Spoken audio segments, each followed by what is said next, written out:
Sharon, thank you for just saying that stuff now. I didn't know I was not recording. Wow. Okay, but please pay attention. So, even if you are not just entering the market for the first time, you've been in the market before. It's still possible that you probably don't even know exactly what your customers are. Am I hearing myself?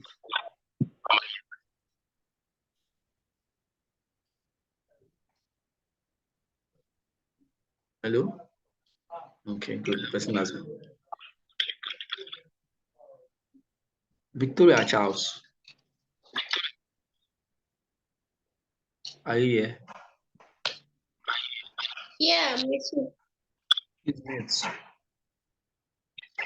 Hello. Yes, Victoria, please mute your mic. I'm hearing myself from your mic.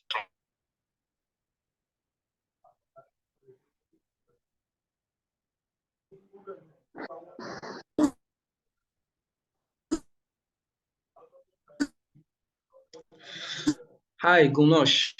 Good morning. It's morning here. So yes, you're going to today will be different.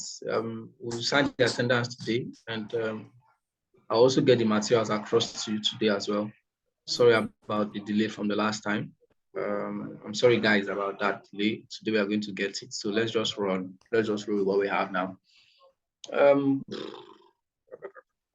How often do you shop at our store? Yeah, so Keziah's fashion store, like I was saying, you are trying to get into a market, or you've gotten into the market, but you want to still understand what other people in the market need, right? These questions do not really fly for that. These questions are more like feedback for people who have actually shopped from you, who actually know your brand. We are looking for people who do not know us, who we are trying to actually know what they need so that we can be able to incorporate it into our own store. I hope that makes sense to you.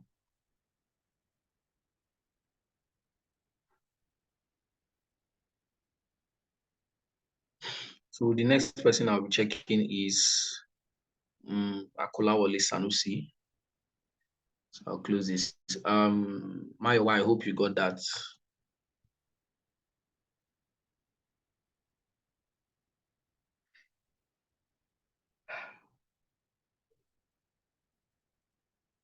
Yeah, Kolawole Sanusi, we designed this survey form to know the opinions of our customers about our goods and services. Your description first has a problem. Your description has a problem. We designed this survey form to know the opinions of our customers about our goods and services. This will help us to improve goods and services that we are rendered to our customers. Your description has a problem. There's a grammatical error. The description is not clear. You are not designing it to know the opinion of your customers. From what I'm saying, or from what I've just said, you are designing this survey to know. You're designing the survey to know how you can help them improve their fashion sense. So even the fashion stores as the heading is also not correct. Let's go. Full name. I also do not like this as a start of my survey. You do not need their names. You do not need their names. Their names are not as important as the information you want to get. So this is always, for me, a drawback. Gender, yeah. Age range, okay. 15. Okay. Favorite color.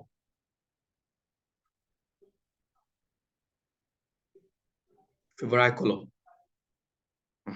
I don't know. I don't know why this is here and it's required. So why do you need their favorite colors? But okay. Probably you want to know the colors that people prefer the most. I don't know, probably, but let's say that is why. Size. What size? Is this shoe size? Is it clothes size? I can see XL. So be specific, be clear, be direct. Clothes size. Is it clothes size? Is it shirt size? Is it polo size? Be very specific. Don't just put size. I can see small, extra small, medium, large, extra large, XXL. Have you bought from us before? This is now a question that is going back to people who have bought from you before? If yes, what have you bought from us before? Did you enjoy the goods that you have already bought from us? What can you say about the way we attended to you last time you came to our store? Did you satisfy with our goods and services? Again, grammatical errors. The English are not Englishing. Yes, no, maybe, I can't say. Can you recommend our goods to people? Please choose 2 to 3 colors that you think people like the most. What do you think we can still add to our store? Your general comments about our goods and services. Okay, so this is another feedback form again, which I just complained about. This is like feedback. You want people to tell you their feedback. And then, here's it. Can you recommend our goods to people? Now, this particular question, let me treat this one. Please choose 2 to 3 colors that you think people like the most. So you are not asking people to tell you what they think people think. You are asking them to tell you what they want, not what people think. Right? So this is like you asking people to tell you what other people think. And it's not, doesn't make sense. Adeleke Oluwaseun, please, you guys should stop on meeting. I will start removing people from the group or from the class, I mean. Please choose 2 to 3 colors that you think people like most. It's not, you're not supposed to ask them what they think people think. That's not the aim. That's not the goal. The goal is, what do they think? What do they want? You want to be specific with what they want as individuals, because you want to use the information you gather from what they want to be able to ascertain what the general populace might also want or need. So this is not a very good question to ask, in my opinion. Satisfy with our goods. Again, a feedback, and it's not a feedback that we want to do. We don't want a feedback form. We want something that you are trying to find out from people what they need, what they want. Yeah. Is there any other person?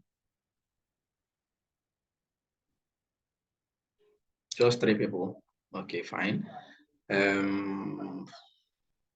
British Ramchon, I told you to shorten your form link. If not, I will not open it. And I'm not going to open it.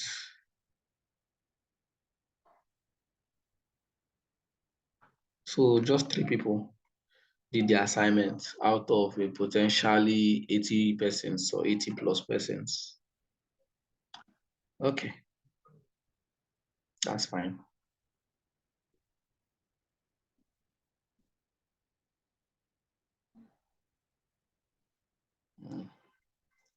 So let me just, I want to open a survey so that I can share my screen.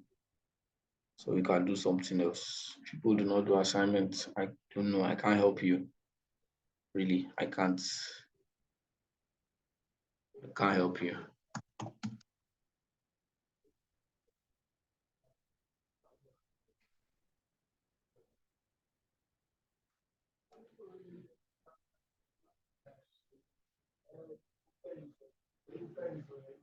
Yeah, so I'm opening some things. I will share with you in a minute. Just hang on.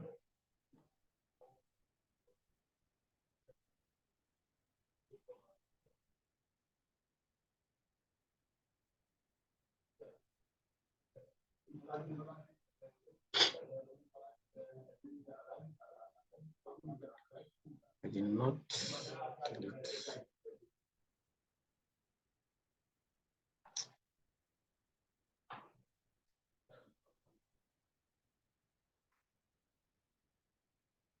Okay.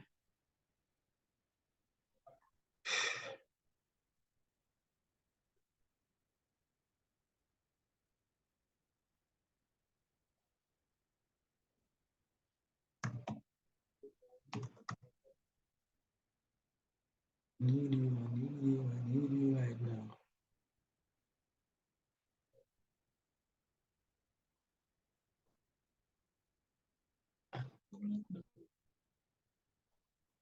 Okay. I've seen the few I want. Maybe I can't find the other one, but I'll show you these ones that I have now. So we can have a look at it. So I'm sharing my screen.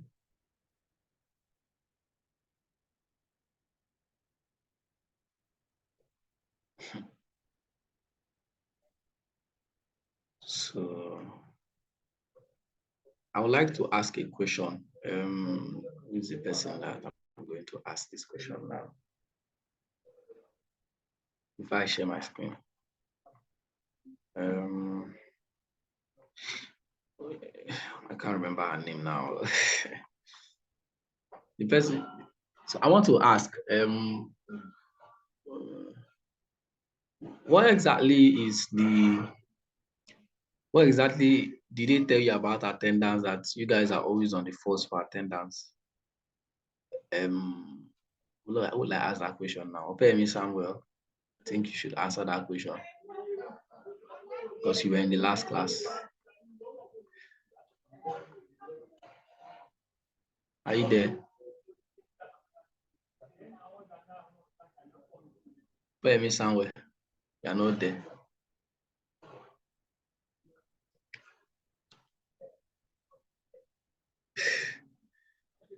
Uh,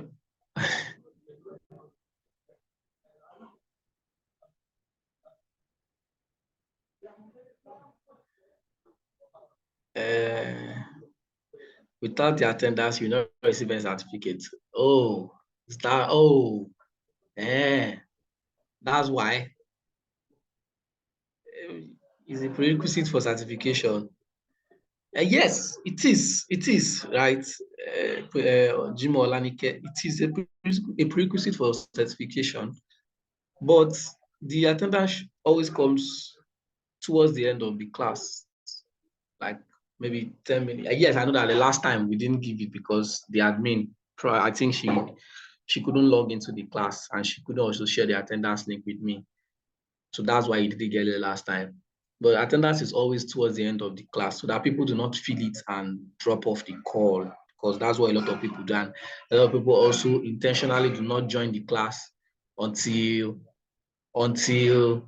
during when it's almost the end of the class. They will not join and fill attendance and go back. I mean, I've taught classes many times, so we know what people do.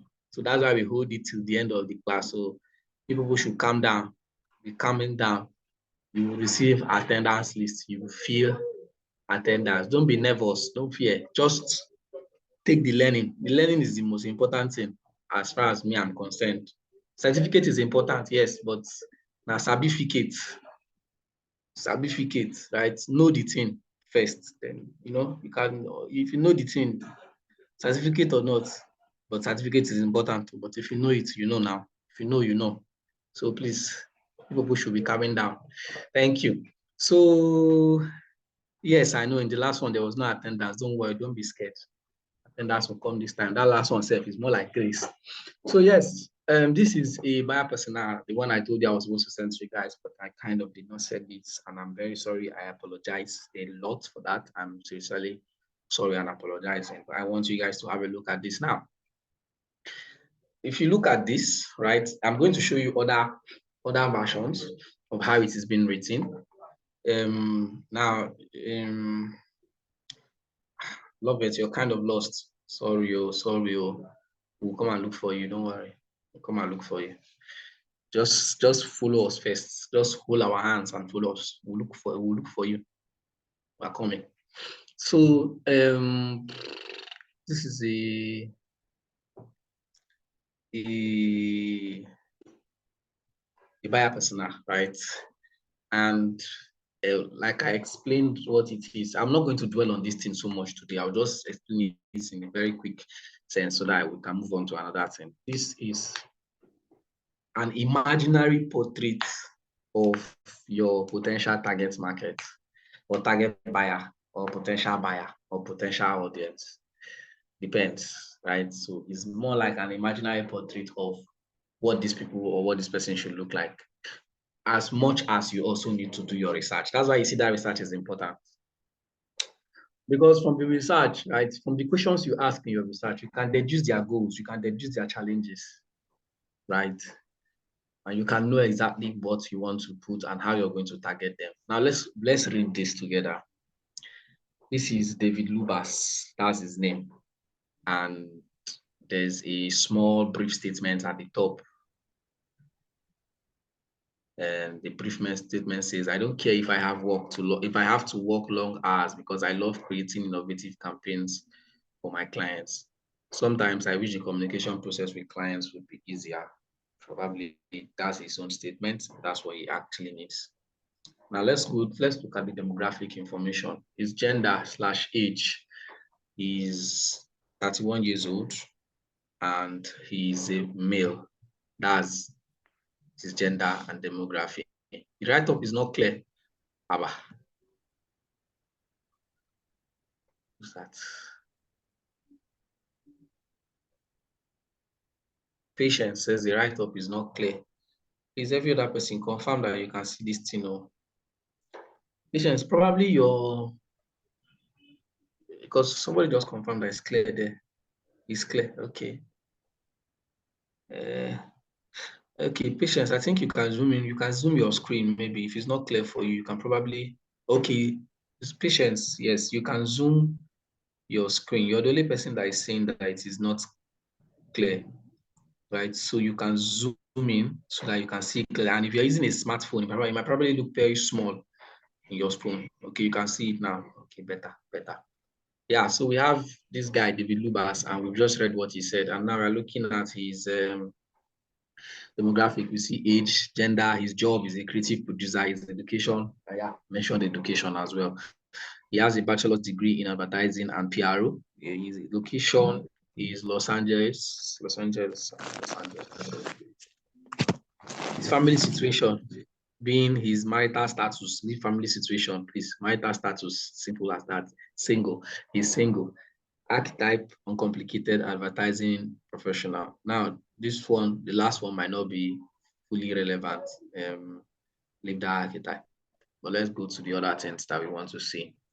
Now we've stated him. We now know his demographic information, which is, where the things we need to know about him: his age, his job, his education, his location, his family situation. Now, this is like imaginary. You drawing out something from what you have known about your target market community research you just did, right? Now, what are the goals? His goals are: one, he wants to be promoted. He's very eager to win awards for Peter. Please, put your mic and off your camera. Thank you.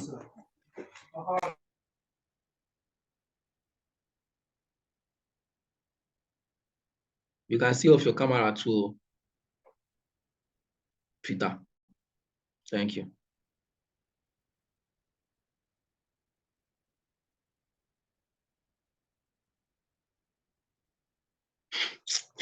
So his goals are that he wants to be promoted. This one, okay. He wants to be promoted. He's eager to win awards for his advertising campaigns. He wants to build good relationships with all customers. He wants to be in control and is looking for more effective ways to work. Those are his goals. Those are what he hopes to achieve, right? That is the thing he wants to achieve. Now, what are his challenges? His challenges are that, one, being the things that will stop him from achieving his goals. He feels pressured by his workload. He's like me. I have a lot of pressure by my workload. He's stressed by the many emails from customers. He finds it difficult to coordinate communication between employees and customers. Now, these are the challenges and his fears and his problems. These are the things that will probably most likely stop him from achieving his goals. He's pressured by his workload. He is stressed by Hello, many. good morning, Mr. IB. Please, are you still with us? Can't hear your voice, but we can see your screen. I'm still with you. I don't know what's going on. Can you hear me now? I can hear you actually. I think it's just her. So I can hear you. Maybe she should log out and you join back. okay. Whoever said that, you're the only person that cannot hear me. Oh, please. Please, oh, please. They can hear me. Thank you.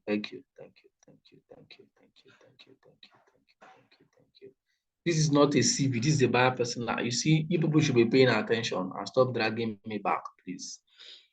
It's a buyer persona. That's what I said. It's not a CVO. Because we are not applying for job. So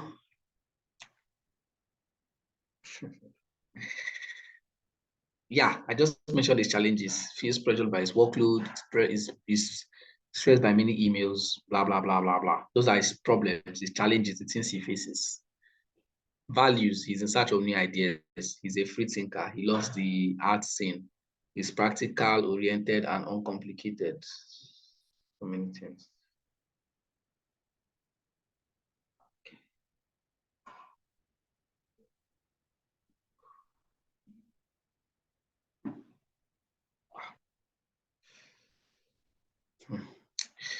Okay, so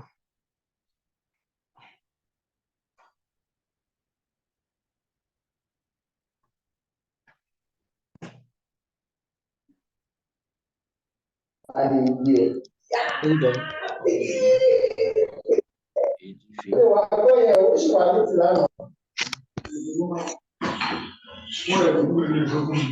Fún ẹ.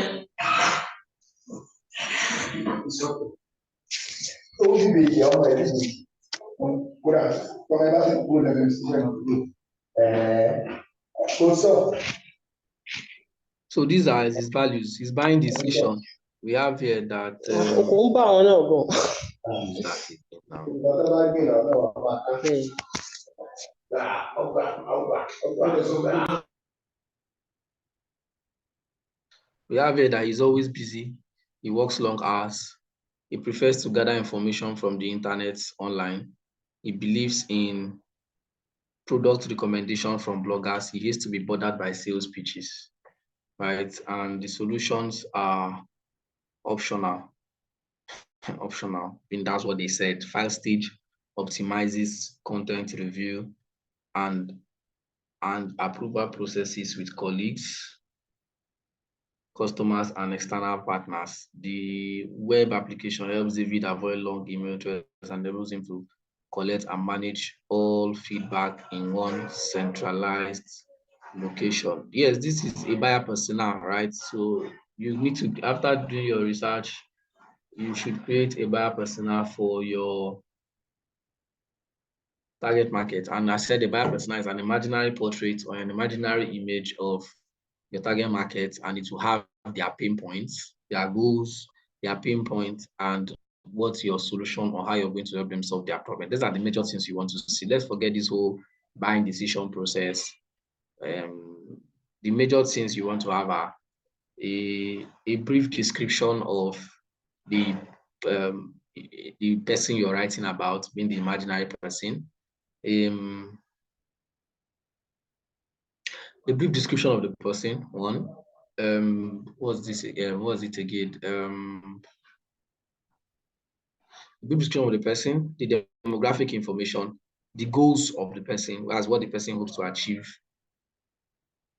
the challenges that the person is facing or fears. Those are the things that are going to stop them from achieving their goals, and the solutions and how you're going to, or how you are going to help them achieve their goals. That's what solution you're going to give them to achieve their goals.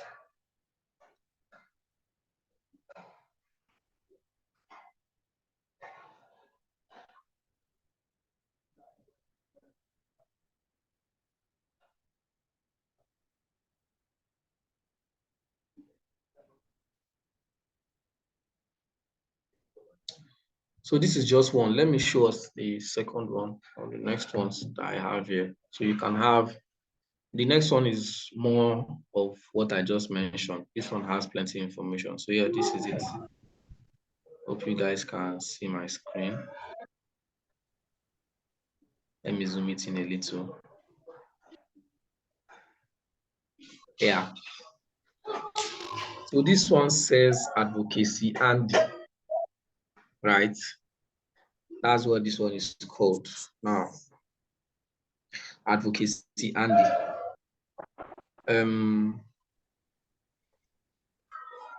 So you can see that they have key identifiers in this one.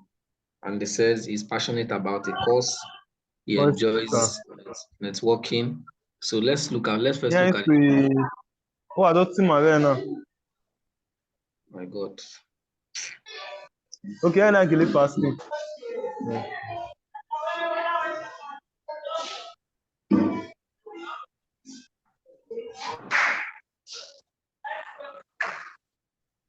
Ìdí ni zẹ́rẹ́ gbí bàtà.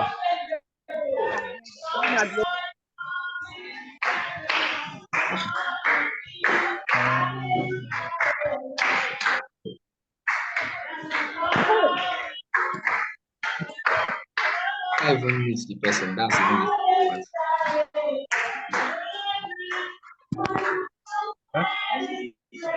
Tutor.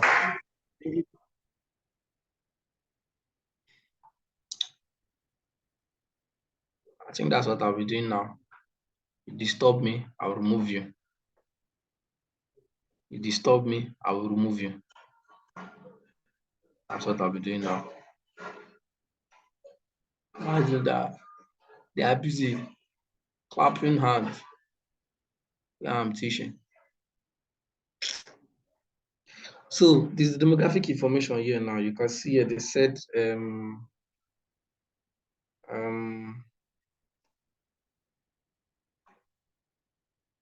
Andy is sorry, the road. So they didn't give too much demographic information on this particular one, right? There's natural born leader, that's the rule. Age range 18 to 35. So they classified more than one age range in this particular one. Personality, social, and outgoing. Those are demographic information, but they didn't give too much of it, right? And a few of other information that they feel like necessary. So they have here the background. Andy, that's a background, a brief summary of the person you're writing about. Andy is a young, talented, is a young, motivated,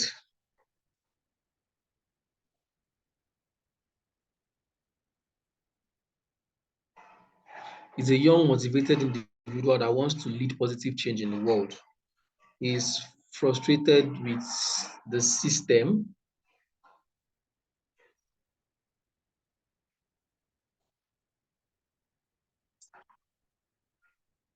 He's frustrated with the system and wants to take action into his own hands, even though he may not know where to start.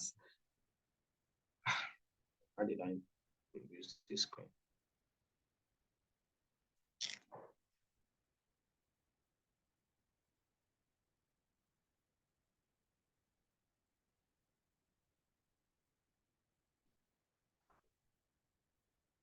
Okay, I think I stopped sharing. Hold on, let me share my screen again. Something happened.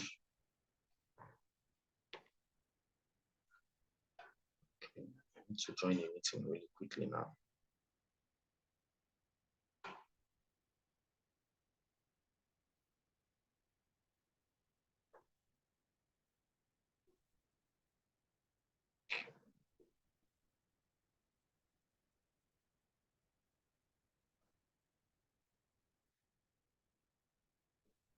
I'm looking for the screen I was sharing. Sorry.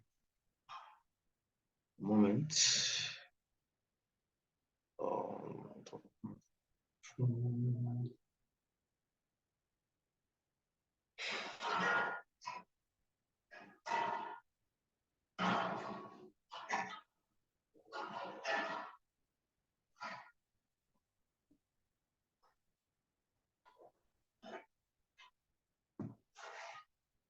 Okay, I've seen it.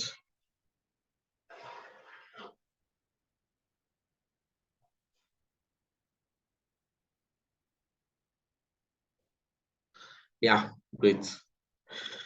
So they said Andy is a young, motivated individual that wants to lead positive change in the world.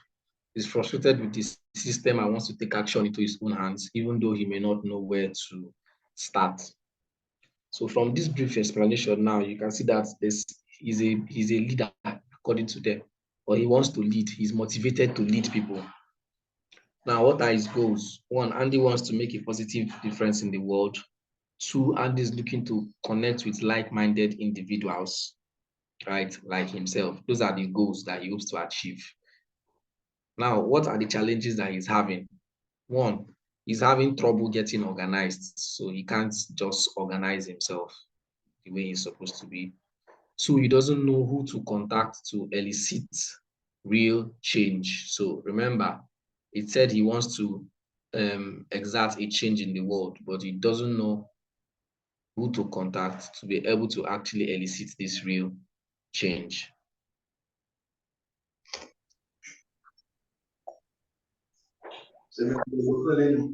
3, how we help. Now that's your solution that you're offering him. What's the solution you're giving? 1, we provide a platform where Andy can create a group and easily assign tasks, such as signing online petitions. 2, we connect people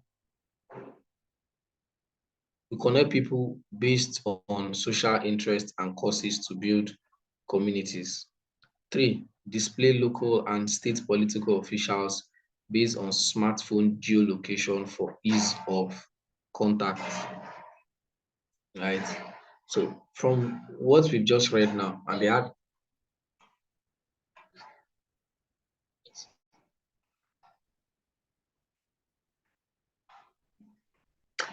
had some key identifiers that we just identified from here right now.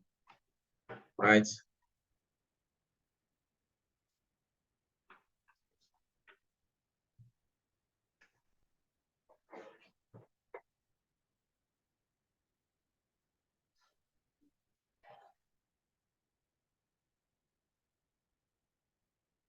So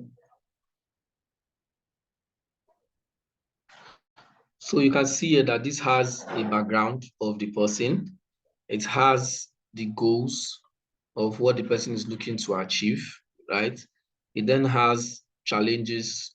That's what is going to stop the person, what is stopping the person from achieving his goals, right? And then how you are going to help them, which is your own solution. So remember what I said. You provide the background being the past class will be given to you. So you're going to have a background like what's it called? A brief summary of what this person is all about, right? Of what you've written. You have the demographic information, right? And then you have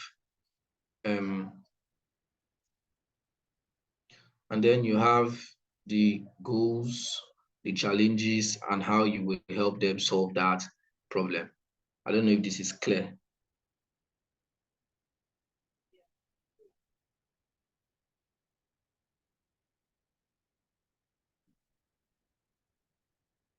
So let me look at the last one.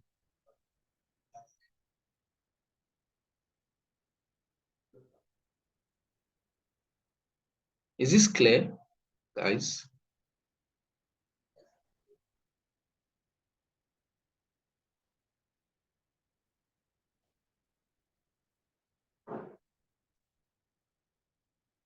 Okay, good.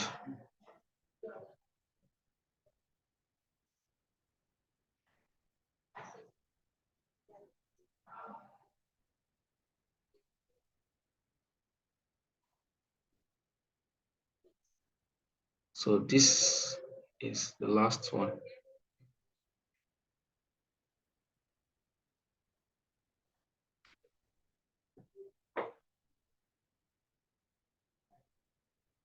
Now, this is Working Mom Wendy.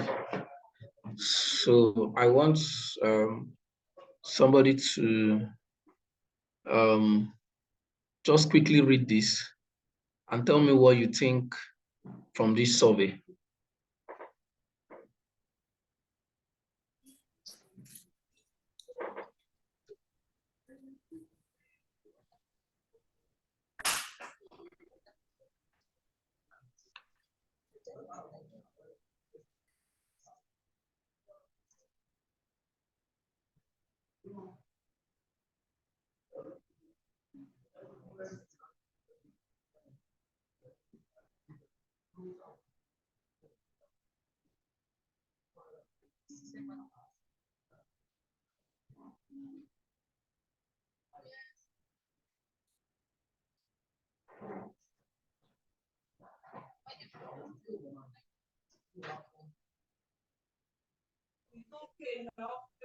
Can I give it a try, sir?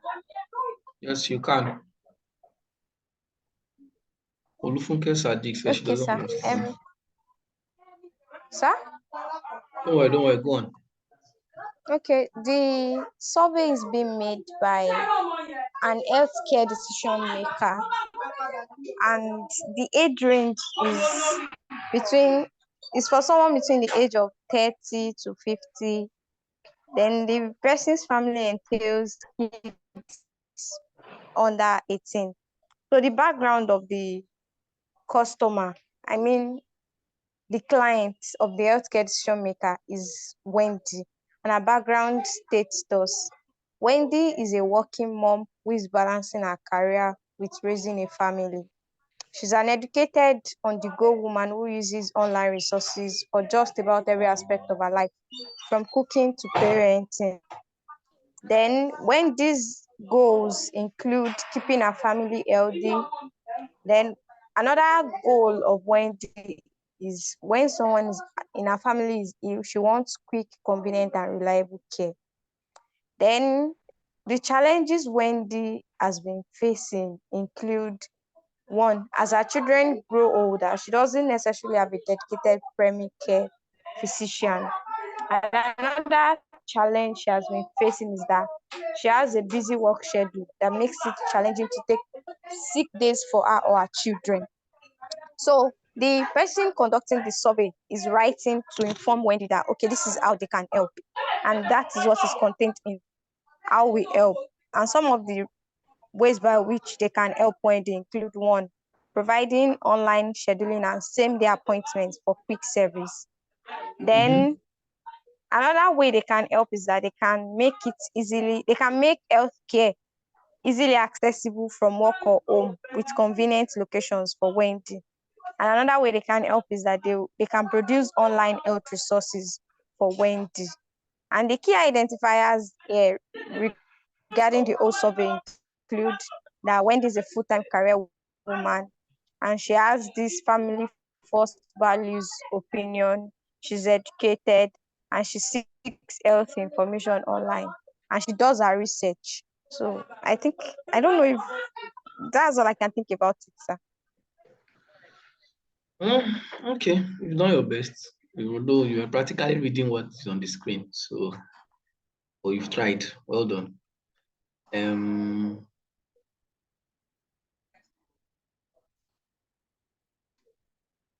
So Joy is raising her hand. Joy, you have the floor. Good morning, Mr. Ivy. Thank you. Yes, good morning. So, if I was going to add anything to what the last speaker said, so if I was the one that was conducting this survey, one of the things I would like to add on that's how to help. That is, I don't want to take us back to what our last speaker said because she already told us what is here. So maybe I would offer the services of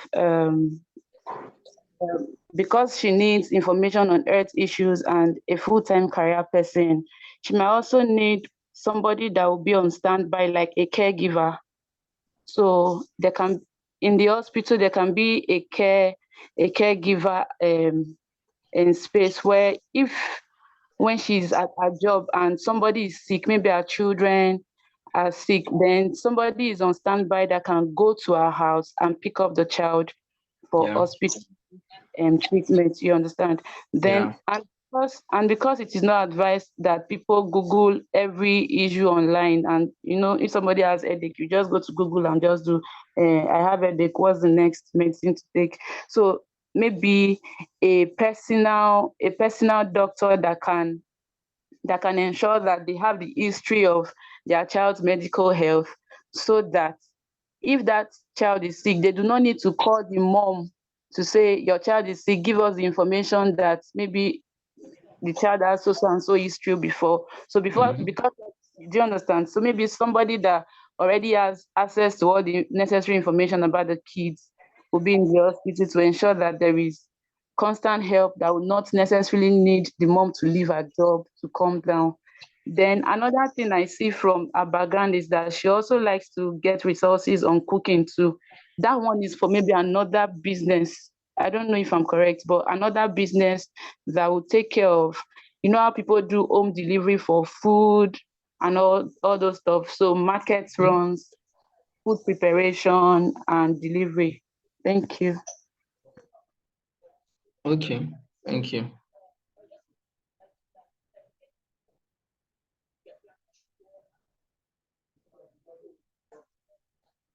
Thank you. Musa Bola, you have the floor then. Good morning, sir. Yeah, good morning.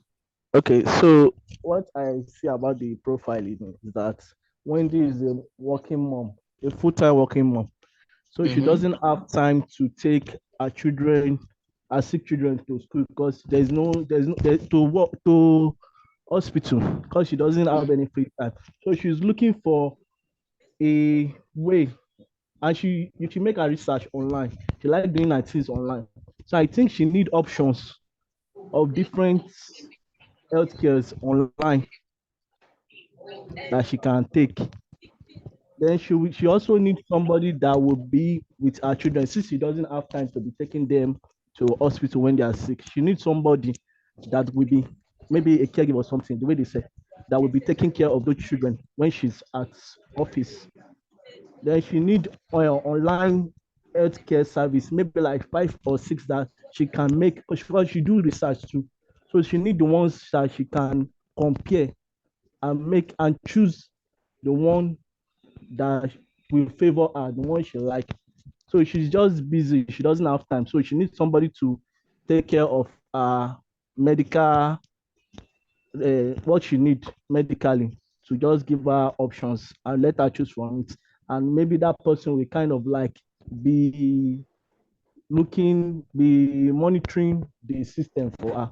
I think that's what she needs. Thank you.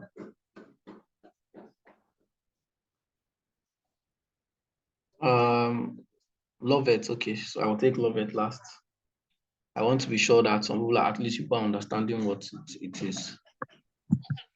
Well, like the example given, not much to be said, but when like they said before, is a working mom, probably she does not have like a corporate job.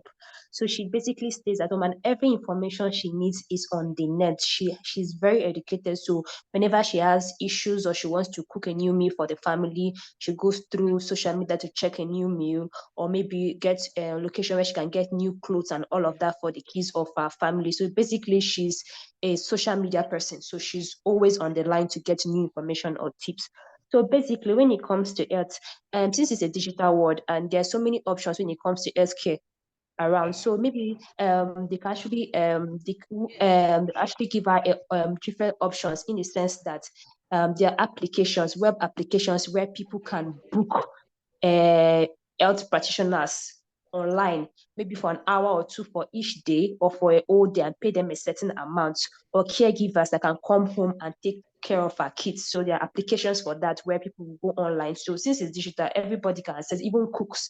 It's mostly in European countries and some other foreign countries, but that can be introduced even in an African country whereby they can create a web where different practitioners can actually apply. So they're always ready on the go when clients or patients need them for the job and they go there for 1 hour or 2 hours or for the full day to attend. So she can actually use an application like that or services like that. And in terms of cooking too, she can either order food online from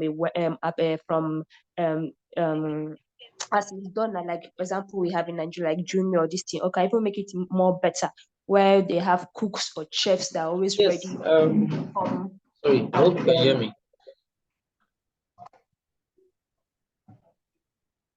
Hello?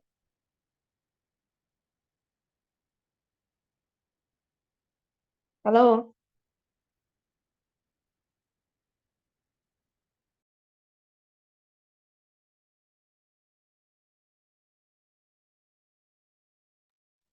Hello? We can hear you.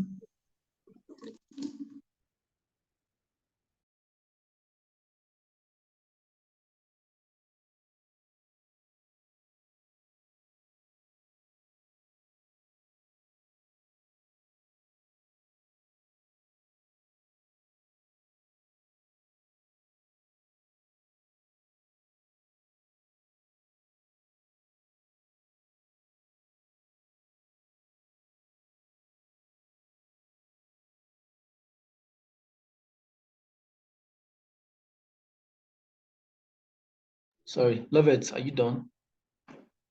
Um, Yeah, basically. So since Wendy is an online person, all this information can be accessible to her at the comfort of her home. So she doesn't need to go out to get food. She doesn't need to go out. She can just access these persons and they come home, do the job for her, and it makes it easy for her. That's what I think. Okay, thank you.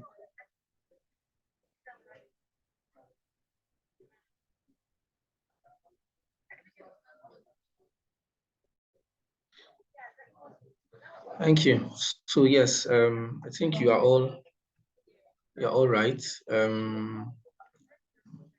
You've given a very good explanation of what it is and how it should be. So you guys have said it all. This is working mom Wendy, and from just like you explained, this is a healthcare practitioners who are going to help her to be able to access good healthcare for her children without her having to stress, because she is a very busy professional. Like from what we can see here, she's a very busy professional. Let's say let's take for instance someone who works in bank, who probably is a top manager in one of the leading banks, and she has to leave she works in 9 to 5 and she has to leave the house every day, probably leave the house as early as maybe 9 a.m. or did I say 9 a.m. as early as maybe 5 a.m. or 6 a.m. in the morning and returns back quite late, right? So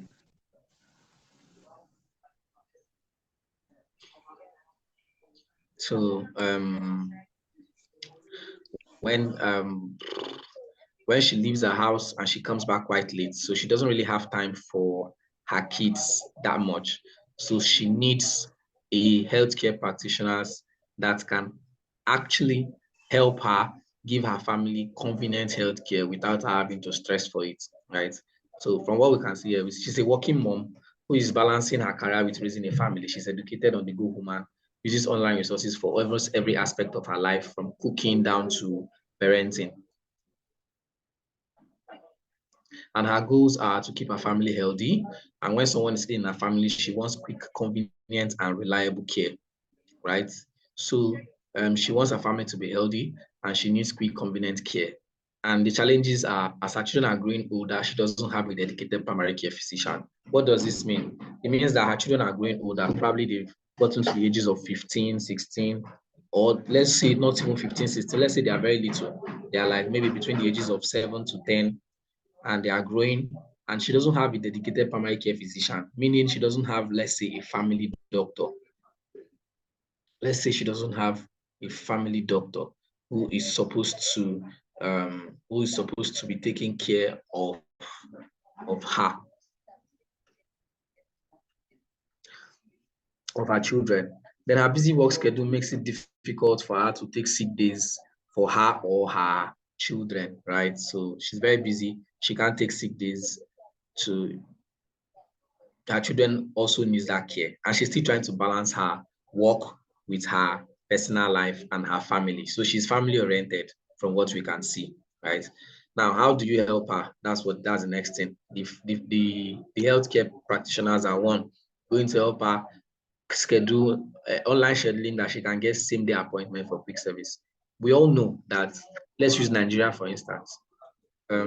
You can rarely go and book an appointment for a doctor and see a doctor the same day, right? It rarely happens. So these people are going to be doing in the way that she'll schedule an appointment today and she will get to meet the doctor on that same day and get quick service for her children, because that's probably the only time she will have to be able to actually meet those people. Secondly is that they will help make healthcare accessible from home or from work with convenient locations. Convenient locations in the sense that she can they can maybe have centers that are going to be close to where she lives, where she stays, right? Or maybe very close by, or they can even come over to her place, mobile healthcare, to actually offer the children healthcare services, right? And they also produce online health resources in that, since she's a very busy person, she might not always have the time to go to the hospital. So she wants to be able to come online. I'll change my room, guys.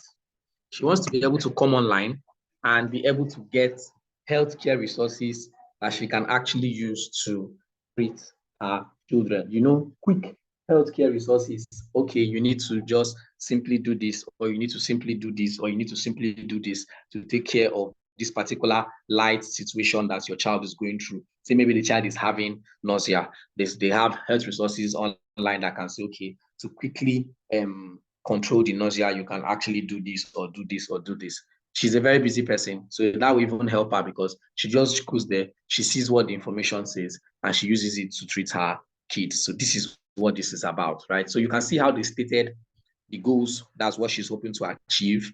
You can see how they stated her challenges. Her challenges are what is stopping her from achieving her goals. And you can see how they stated the solution that they are going to provide to help her achieve the said goal that she wants to achieve, right? And they have the key identifiers there that are saying she's a full-time career person, just for you to know that, okay, this person is full-time. She works 9 to 5, full-time, very busy, very, very busy, and she's a career woman. But she still has her family first. So she still puts her family in the front line, family first values. She's educated, yes. She also seeks health information online. She's busy, of course. Online is going to be practically the best place for her to seek health information, and she does her research. So from this, you can see that this information about her and how they look to solve the problem. So this is a buyer persona that has been prepared by this particular company, right, for this particular customer that has these characteristics. So the buyer persona, for somebody that asks that she doesn't understand, I'm explaining it now. The buyer persona is, you are creating an imaginary portrait of what your customer is, or what portrays your customer, an ideal customer. Remember, in your customer base, you have different set of people. If you're selling different kind of product, even if you're selling a particular type of product, there will always be different kind of customers. There will be the ones that need something differently from the others. So a buyer persona is not something that has to be like maybe one. You can have different buyer personas for different audience types in your business, 4, 5, 6, as the case might be, right? You might have the one for people who are single. You might have the one for people who are married. You might have the one for people who are like this. You might have the one for people who are like that. You know, things that you can actually identify that are synonymous with this particular set of persons that your business can actually help them solve. So this is what these particular persons have done with their own, right? They have identified that this woman is a very busy professional. She's educated, but she still puts her family first. That's the first thing they've been able to identify, right? And they've also identified that, okay, these are her challenges, right? These are her goals, and this is how they will use their solution to solve the challenges that she actually has. Is that clear? You understand?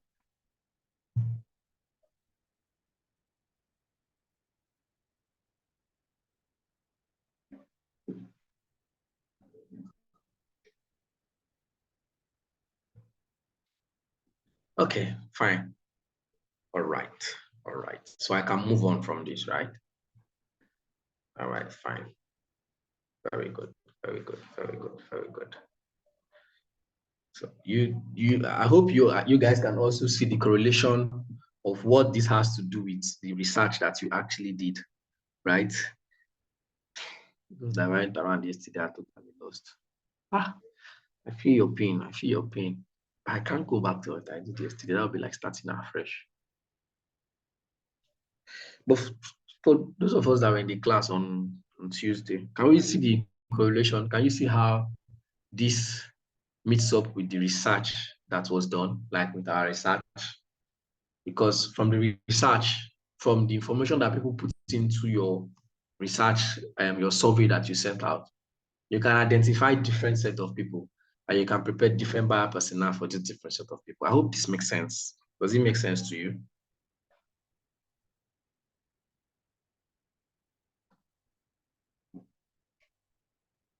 Okay. Yes, just a moment. Just a moment. Yes, it's practically the same as a customer avatar. Okay, thank you, thank you, thank you, thank you. So just give me a moment. I need to plug my laptop. Yes, the class was recorded, so they will send it to you, patients. Don't worry. Patients, the class was recorded. The last class was recorded. This class is also being recorded.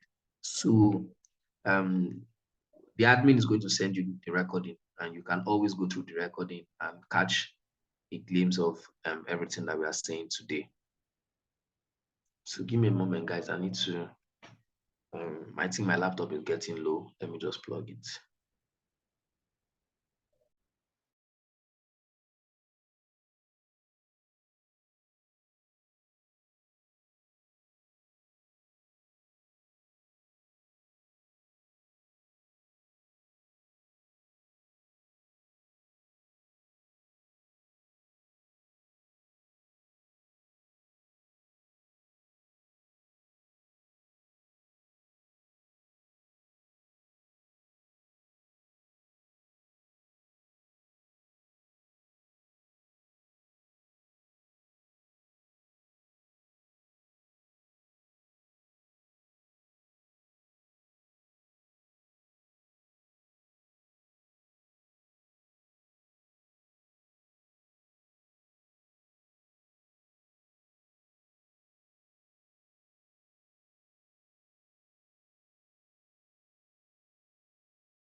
All right, yeah, I'm back. Sorry about that small break. Transmission. Who is trying to catch up? So can you guys prepare this? If you are, I'll send it actually, but I think from the explanation, you'll be able to prepare it. Can you, if you're giving one to prepare, are you prepared by yourself?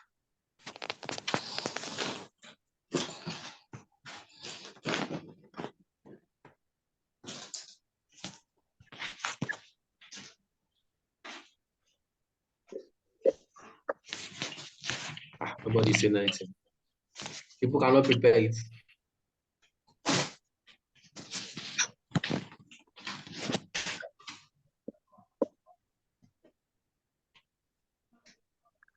We can try. I don't want you to try. I want you to prepare it. Okay, so I had to change my location. That place was getting noisy. Can I use a mobile phone, or it has to be a desktop? I mean, you can use a mobile phone. If you have your mobile phone, you can use a desktop. So let me show you one. You just mentioned something. Let me quickly show us one that was prepared by some of my students in the past. They didn't need a picture. I didn't ask them to put a picture in theirs. Let me just search for it really quickly. So you see what some other persons prepared.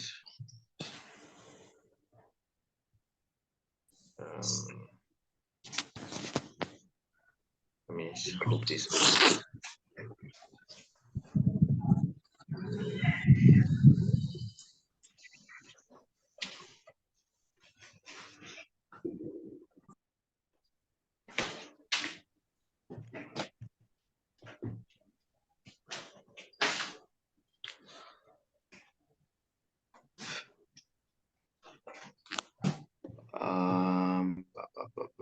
Okay. Just a moment.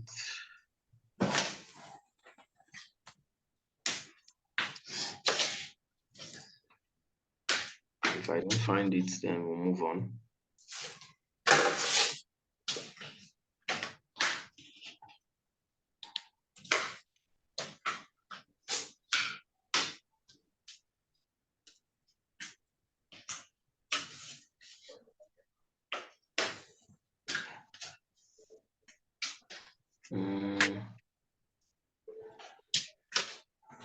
Can't find what I'm looking for.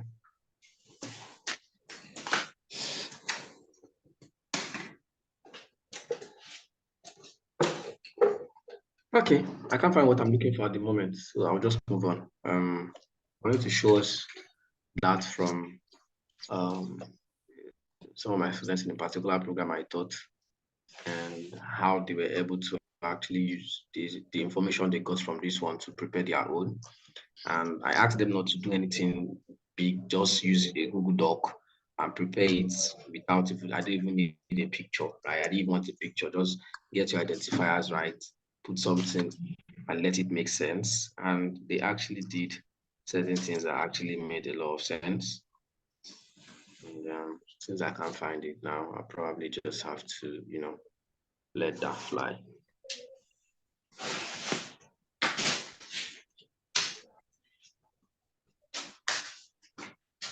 So let me share my screen again and let's continue. We'll now go into one of the forms of digital marketing, which is social media marketing, which is something you all know.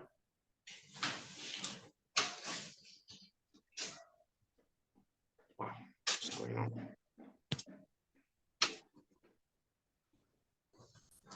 Sorry guys, just a moment. The network is getting bad.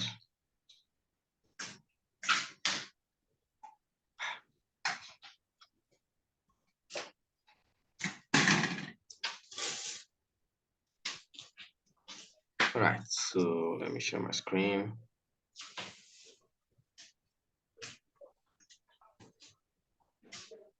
What is this person saying?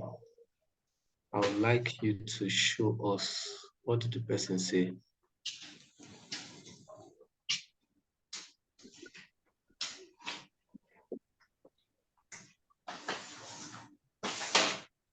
I would like you to show us how to prepare a survey and the personal apps to use so we practice as well. I showed Love it. Love it, were you not in the class on Tuesday?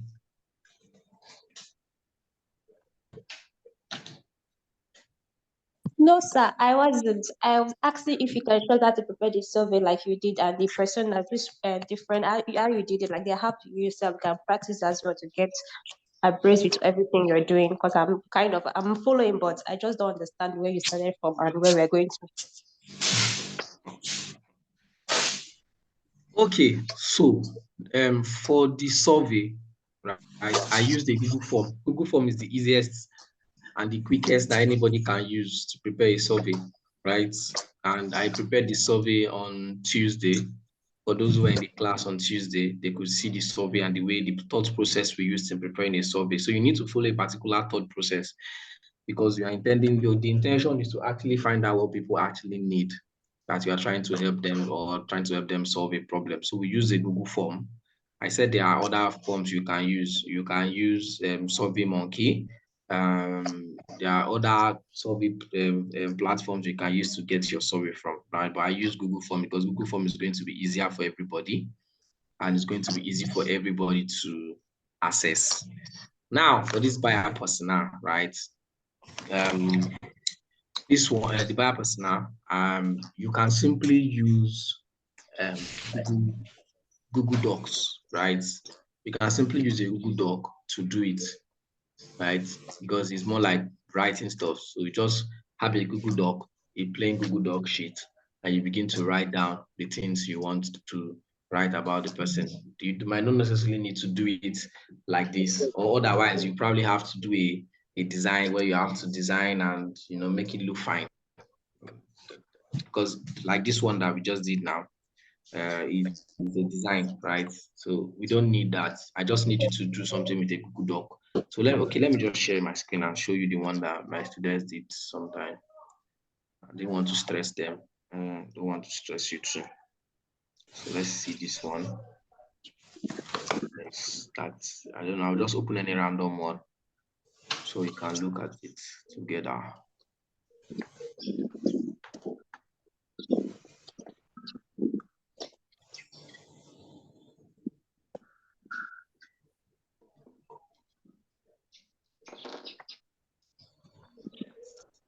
Okay, so let's look at this one. This is random, but I think I gave this person some corrections. But I'll just use it to show to you now because it's the one that just popped up on my screen. What can you guys see, please? Confirm you can see create a buyer persona for beauty skincare products. That's what you can see. Yeah, so this is what someone did. I did just a Google Doc and it was straight to the point. She's supposed to be putting all these headlines in bold so that you know that it's a headline. All these ones supposed to be in bold. I can't edit it. I don't have edit access. Right, but this is something very simple and straight to the point. Name Lola Johnson, age 25, occupation, marketing, location, gender, background, right? The challenges that the person faces, the goals. This person even wrote about the person's behavior, like what kind of things she does on social media, the behavior of the person, the hobbies, the preferred channels, and then the solution. Right? This one was very detailed, but not as detailed as I even wanted it to be. But this is one. This is just one, and this is also another one. Right? from the same person. Excuse me. So you can see how it is straight to the point. You state the things you want to state, and you put them there, and you have them running and working. Right there, but if you still want to go the other route, you can still go the other route and maybe have a canvas. I'm going to teach you guys how to use Canva anyways. You can do a simple Canva design and do your buyer persona on your Canva design. I think we'll learn how to use Canva in this class, but that should be in our next class. But yeah, we understand this, right? So I want to go back to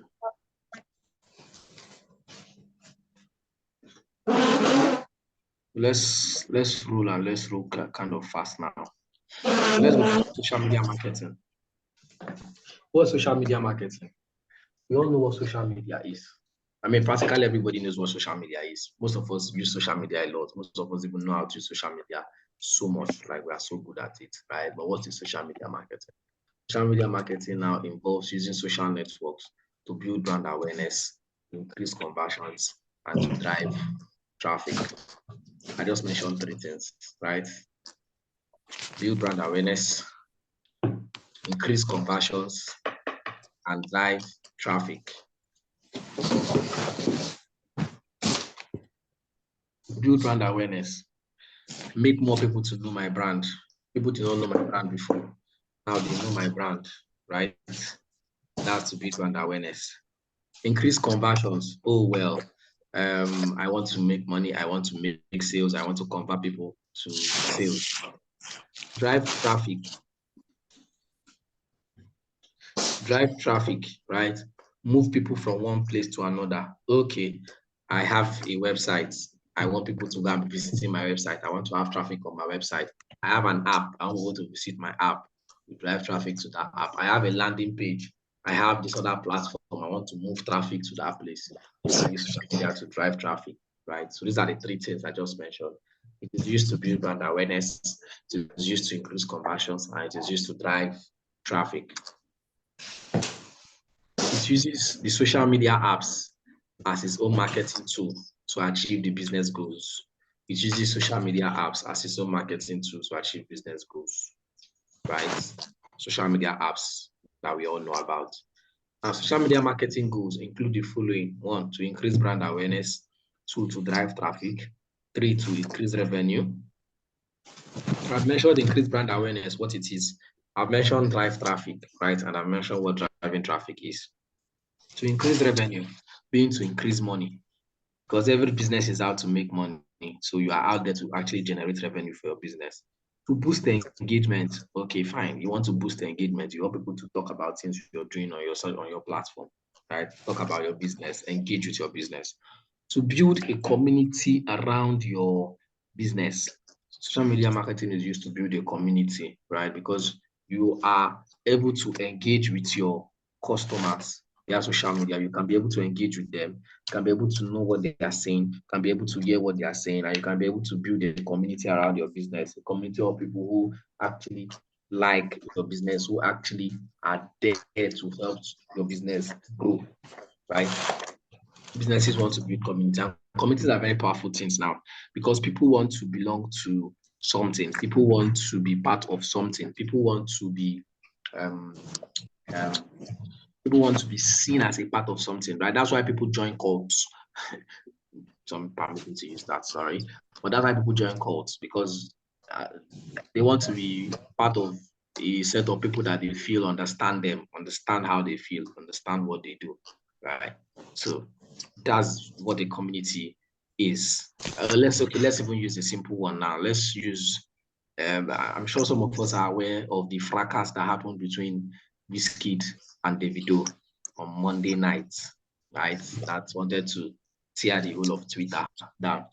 And from that whole stuff, we could see that there was a community of people when we can say, okay, these are people who as are Wizkid fans, and then there were the community for Davido, what we call the Davido fans, and you could see that each person's community was standing by him. The Wizkid FC guys were standing by Wizkid with whatever he was, all the bars moves he was throwing, same with that of Davido, right? And they don't agree. There's nothing you want to tell this other community that they will agree that this one is wrong or this one is right, even when it is glaring, right? Now that's stanship. We call it stanship in Nigeria, and fanaticism, right? I'm just using them to draw inference into what a community kind of looks like. Now let's look at football clubs. Football clubs have fans, right? And these fans also form a community of the football club. Arsenal fans are there, Manchester United fans are there, Chelsea fans are there, Liverpool fans are there, right? So these are all different fans in different communities that are supporting a particular cause, which is this particular club to actually grow. And some of the fans, which is some of the members of the community, go as far as patronizing the club, buying jerseys, buying tickets to go and see football matches, buying programs from the club, and anything that is being rolled out by the football club, because they are now a part of a community and a part of that football club, which is now a part of the business per se. So you can be able to use social media to be able to build a community around your business, just like this. To offer effective customer service, yes, you can use social media marketing to offer effective customer service. I mean, if you look at it now, most customer service jobs are done on social media. Yesterday, I was trying to send money. Excuse me. Yesterday, I was trying to send money, and I don't know, I think the network was really terrible yesterday, and it was bad. And I sent some money, and it did not go. It was a failed transaction. And I was checking my app to see if they had reversed the money, and they had not yet reversed it. And I said, okay, let me just give them some time. Let me give them like maybe the next 24 hours, and then I will go to social media and look for their customer care. You hear what I said? The first place I thought about was where? Social media, to look for the customer care line of the particular bank that I used, that I had that failed transaction, to reach out to them. Although they reversed the money before I would even do that. But you see that that's how the whole ecosystem now works, right? Businesses are now using social media for their customer service. If something happens, the first place you think about, you look for a brand, is where? Social media. If you have a business, the first place people will think about reaching out to you when they have issues is social media. It's not Access Bank, it's not Access Bank. It's not Access Bank, because okay. So that's the first place people think about reaching out to you, right? So you can use social media to offer effective customer service to your customers. It can help you to increase, you guys to increase mentions. Mentions are, you know how somebody can, maybe somebody on Twitter can post and say, please, I'm looking for where to buy this particular product. I'm looking for where to get this particular thing in this location. And you see random people will go under the tweet and they will mention a brand and say, have you tried at this brand? Or they will just say at this brand, visit at this brand. That's a mention. The person has been on his own. He didn't run any ad. He didn't ask for anybody to mention him in anywhere, but somebody has mentioned him in someone's post who will most likely also buy from him, right? So that's what you can also use your social media marketing to achieve. Let's move forward. Now, what are the social media platforms? We know them: Facebook, Instagram, Twitter, YouTube, TikTok, Pinterest, LinkedIn, Reddit, Snapchat, WeChat, WhatsApp, Quora. Name them, right? There are many of them. There are more than this. I just listed a few. If you go and check, you will see that there are over hundreds of social media platforms, not more. And they have most of them have an average user that are also very large, right? So these are the social media platforms which we all know about, right? You can see Facebook, you can see Instagram, you can see Twitter, you can see YouTube, TikTok, Pinterest, LinkedIn, right? These are social media platforms, which is where people do their social media marketing. And I'll just tell you a brief of how some of them work. The most popular ones that we use anyways: Facebook, Instagram, Twitter, WhatsApp, LinkedIn, and maybe TikTok. Just a few. So Facebook, for Facebook now. Facebook is a platform. We know about Facebook. I mean, we know where Facebook was. It was founded in 2003 or so by Mark Zuckerberg, the owner of Facebook. And it has been in existence ever since. And Facebook is a platform that sells, that if you want to capitalize on Facebook, you can sell very good stories, right? So on Facebook, you can sell very good stories, emotionally captivating stories, and you will actually grab the people on Facebook. Because if you go to Facebook and just do your own research or do your own observation and see the kind of stories that actually fly on Facebook, or the kind of people that actually make trends on Facebook. There are people that sell stories, people that tell stories, right? Emotionally captivating stories. Facebook people are practically very emotional. So if you can actually sell good stories, you can actually tell good stories, you're actually going to make a lot on Facebook. Then Instagram is for high quality pictures and videos. That's what trends there. People rarely read captions on Instagram. They do read, but it's very important that you still have it. But some of them don't read captions sometimes. They just want to hear what the video is saying or like a picture and move on, right? Excuse me. So yeah, that's Instagram. Twitter, I mean, we all know Twitter now. I don't need to explain too much. I just mentioned that Davido and Wizkid had some fracas on Twitter on Monday. So Twitter is a platform for Basbos. It's just simply put, Twitter is a controversial platform. It thrives on controversy, right? People are always very controversial. People are always arguing. People are always in violence mode on Twitter, right? So you need to have mind to actually thrive there. But it works a lot too. I just mentioned how many now? 3.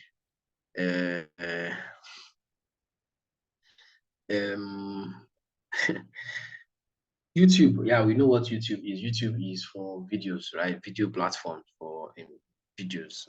They've created from just all kind of videos that they are, from educational videos to entertainment, everything, you name it, right? So YouTube is a video platform. TikTok is also a platform for short content, short form videos, right? Short form videos. That was specifically what TikTok was created for. So yeah, that's his TikTok.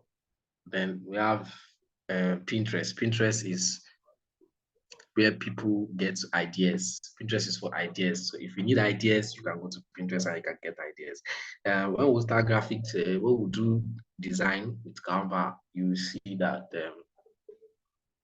we'll be getting some ideas for design from Pinterest, because that's where you actually get it from. LinkedIn is for professional people, very professional platform, right? And that's what it is. So yeah, this just popped in.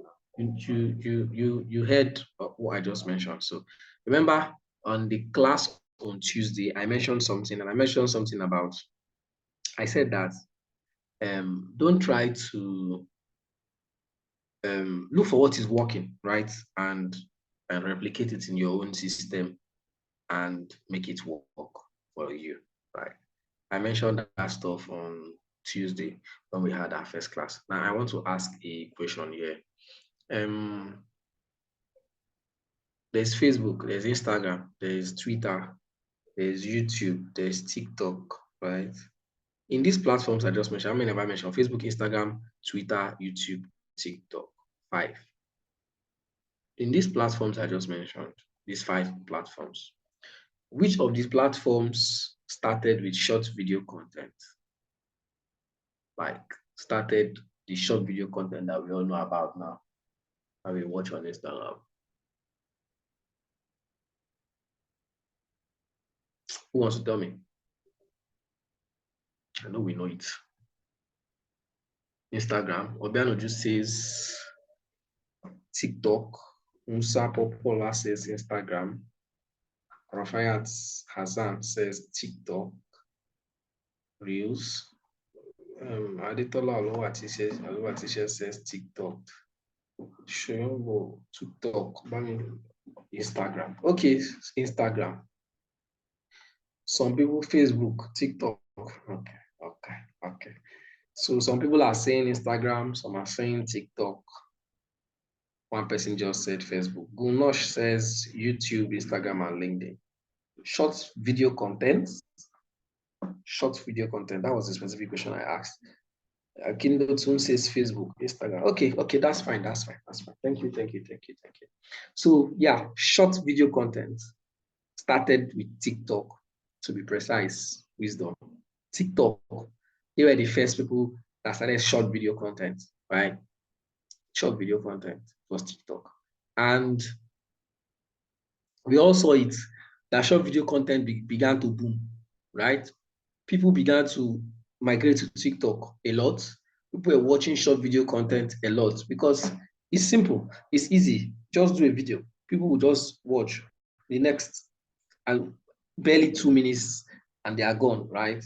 And they will swipe, especially with the attention span of people dropping by the day, right? So people prefer to go and get entertained with short videos that make sense than going to maybe sit down to watch something that is long. For instance, there are some people that they cannot sit down to watch a 2 hours movie because they see it as a waste of their time.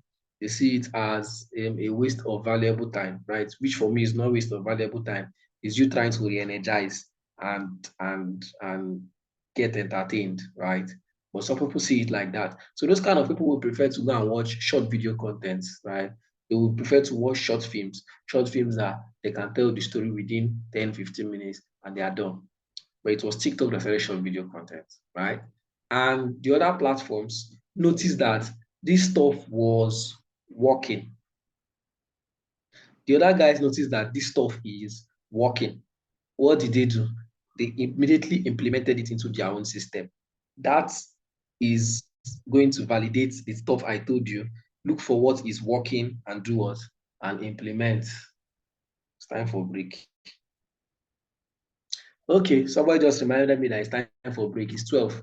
Oh yeah, let's go on a break and come back by 12:30. And I will continue from where I just stopped. Data says no. Somebody just reminded me that it's time for break. I wanted to go for break by 12:30. But you want to go for break. You want to go for break now or you want to go by 12:30?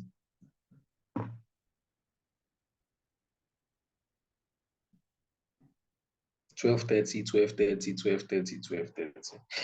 Okay, 12:30 as the day. Let's continue to 12:30, please. Thank you. 12:30. All right, fine. So let's go. I was saying something. What was I saying? Yeah, so the rest of the platforms implemented it, right, and made it their own. Now, Instagram called their own what? Instagram Reels. That's what you watch as Instagram Reels. YouTube also implement, YouTube now have what we call YouTube Shorts, right? Twitter also has their own now, where you can watch short video, where you can watch video contents and you can be swiping up and get the next video. You swipe up and get the next video. Facebook has Facebook Reels. You see how these platforms were able to immediately copy what is working and implement it into their own system so that they don't lose customers and they don't lose users, right? So that's the thing. You need to implement what is working. And I'll also mention one thing, right? Okay, let me ask a question. We are in a class, is digital marketing, and digital marketing has to do with growing businesses and growing brands. So we'll discuss like business people. And I like the class to be interactive, so it's not just me talking. What do you think is the business model of the social media platforms? If you want to tell me, just raise your hand so that I can ask you to unmute. Anybody? Give it a try. Anybody? What do you think is the business model of the different social platforms?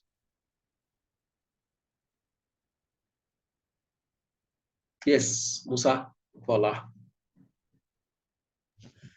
Yes, I think their business model will be to get more customers. That's more people on their social media platform and make money. So I just think that was it. Okay, thank you. Musa says is to get more people on their social media platforms so they can make money. Yes, the question is, what do you think is the business model of the social media platforms? Or what's the business model of the social media platforms? The social media platforms that we know. What's their business model? What do you think it is? Another person wants to give it a try. Faizu Abdullahi, your mic is on mute. Do you want to say something?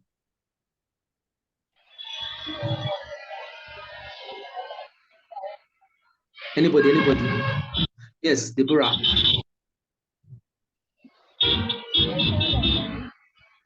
Deborah, your hand is up. You can give me an answer now. Just called you. Good morning, sir. Yes, good afternoon. Oh, sorry, good afternoon, sir. Yeah. Okay, I think the social media platforms are using a social business model where they actually prioritize their business and also get customer engagement too. Okay. Okay. Thank you. Sir, can Wisdom. I add something? Sorry? Can I say something? Yes, you can. Who's talking? Okay, so basically the business model is to create social e-commerce where people can buy and sell, and also for content, to create something. So mostly entertainment too. Okay. Thank you. I appreciate. Gulnosh, yeah, your hand is up. Deborah, you can keep down your hand. Gulnosh Atai. Sorry, I'm pronouncing it.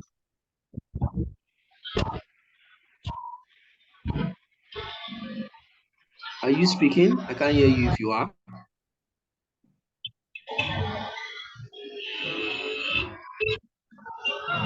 Blessing Jackson. Yeah, the floor is yours. Hello, can you hear me? Yes, Blessing, I can hear you. Okay, so I think the business model of the social media platform is generating revenue through advertising and also through data monetization. So they get their money through the data we use on these platforms. And also through premium features. Through what? Premium features on the platform on social media. Sorry, come again. Through what features? Premium features. Like okay, premium features. Okay. Yeah, just like LinkedIn now. On LinkedIn, we have LinkedIn Premium. Okay, thank you. Yeah, thank you so much. I do appreciate how you guys are actually being active. Thank you, Blessing. Infinix Smart 3. I don't like that name. Change that name, but Infinix Smart 3 Plus. The floor is yours. Put your name so that I can call your name. Infinix Smart 3. I'm even sure you don't even know that you're the person that your hand is up, because you will not use your name. Are you there? Can you hear me? Yes, Infinite Smart 3. I can hear you. What's your name? Okay, my name is Nonya. I'll change that soon. I've seen that now. Okay. I believe is engagement conversions, and they're trying to retain their old customers so that they don't move to other platforms. Thank you. Yeah. So on the charts, let me go to the chart. Wisdom he had into says simply traffic through engagement, thereby generating revenue. Obianuju Egu says advertisements.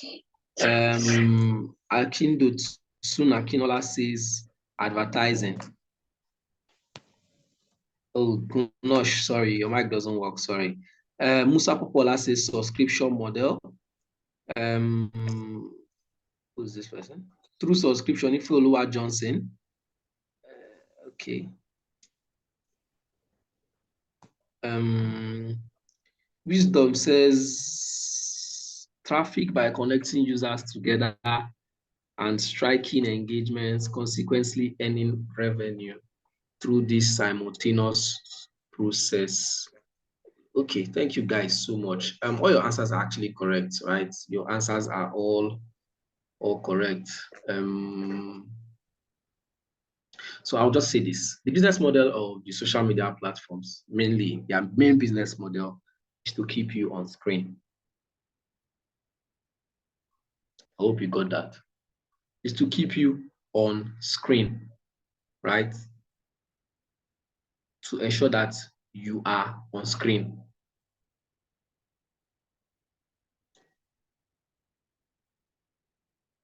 Because the more you stay on screen, the more they make money.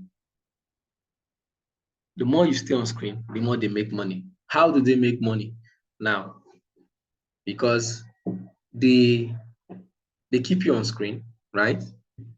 They give you the things they want you to see via their algorithm, the things you are interested in, the things you like.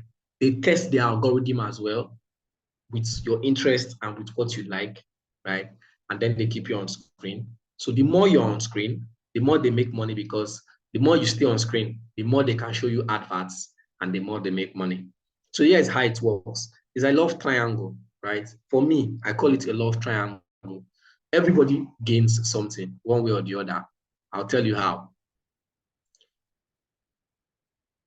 They want you to be on screen so that they can take money from advertisers, right, who want to advertise, to show you the adverts. Notice that for almost, it's practical. For every 5 posts you view, you see an ad. For every 5 posts you view, or maybe 5 or 6 or 10, depends on the platform, different strategies. But for every 5 or 10 posts you view, the next thing you see an ad, right? Then they have the creators, who are the people who are creating content, who are keeping you entertained. Those guys are happy because they in turn pay the creators for keeping you on screen. And you are happy at the end because you are being satisfied with whatever they display to you on screen. I don't know if this is clear, right? So this is how it is. They want you to be on screen, because the more you're on screen, you know, the algorithm studies what you do, right? The algorithm studies everything you do. So if you are a kind of person that you like, say, football content, they will be giving you a lot of football content. They'll give you football content. They will give you a mix of it because they understand that variety is the spice of life. So they will give you football content. If you like this other content, they'll give you that kind of content. If you like this one, they'll give you that one as well.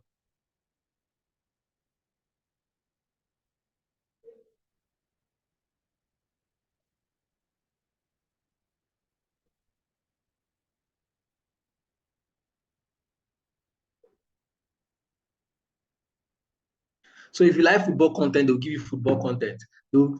Okay, so for somebody like me now, most times my social platform, especially Instagram, I love watching all these wildlife.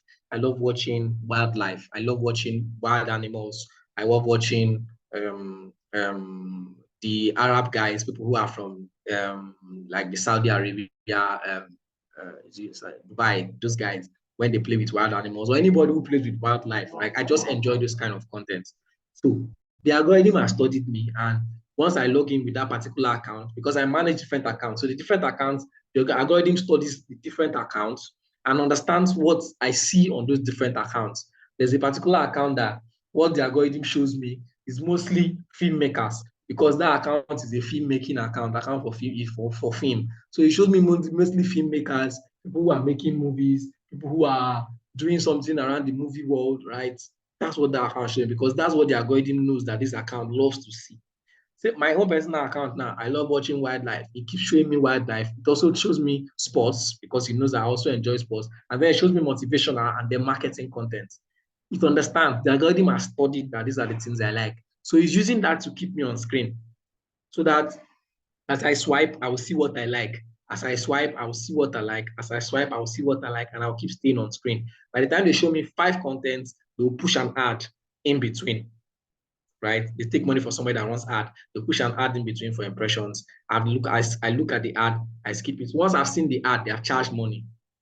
Whether I take any action or not, they will charge per impression. They will charge money once I see the ad. I'll skip. And then they are paying the creators, the people who are creating content that are making me happy, to stay on screen. So you see how it's a love triangle. They are making money from ads.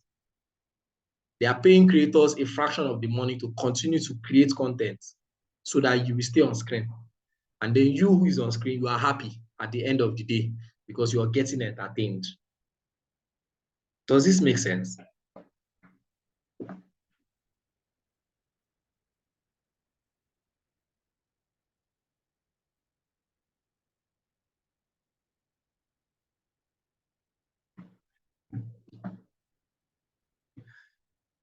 Yeah, so that's why when a new user joins the platform, he or she is asked his our preferences and cajoled to follow channels that deliver such content. Wisdom, yes, probably. That's what they do, since they need to understand. And we also need to understand something, right? They also test. If you are very observant, sometimes just stay and observe. They will test. They will test you with new content to see if you are going to buy into the new content. They will give you something that you have never watched before. Sometimes just try and observe. Sometimes something that you have never watched before, you didn't put as your interest. They want to know if you're going to like that thing.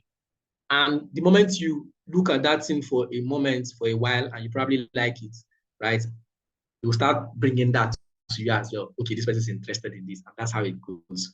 It's kind of, yes, it can be detrimental to your health as a person, because you don't want to be on screen for long hours, but that's how they make their money, right? So that is their business model, but it's keeping everybody happy. Everybody is happy.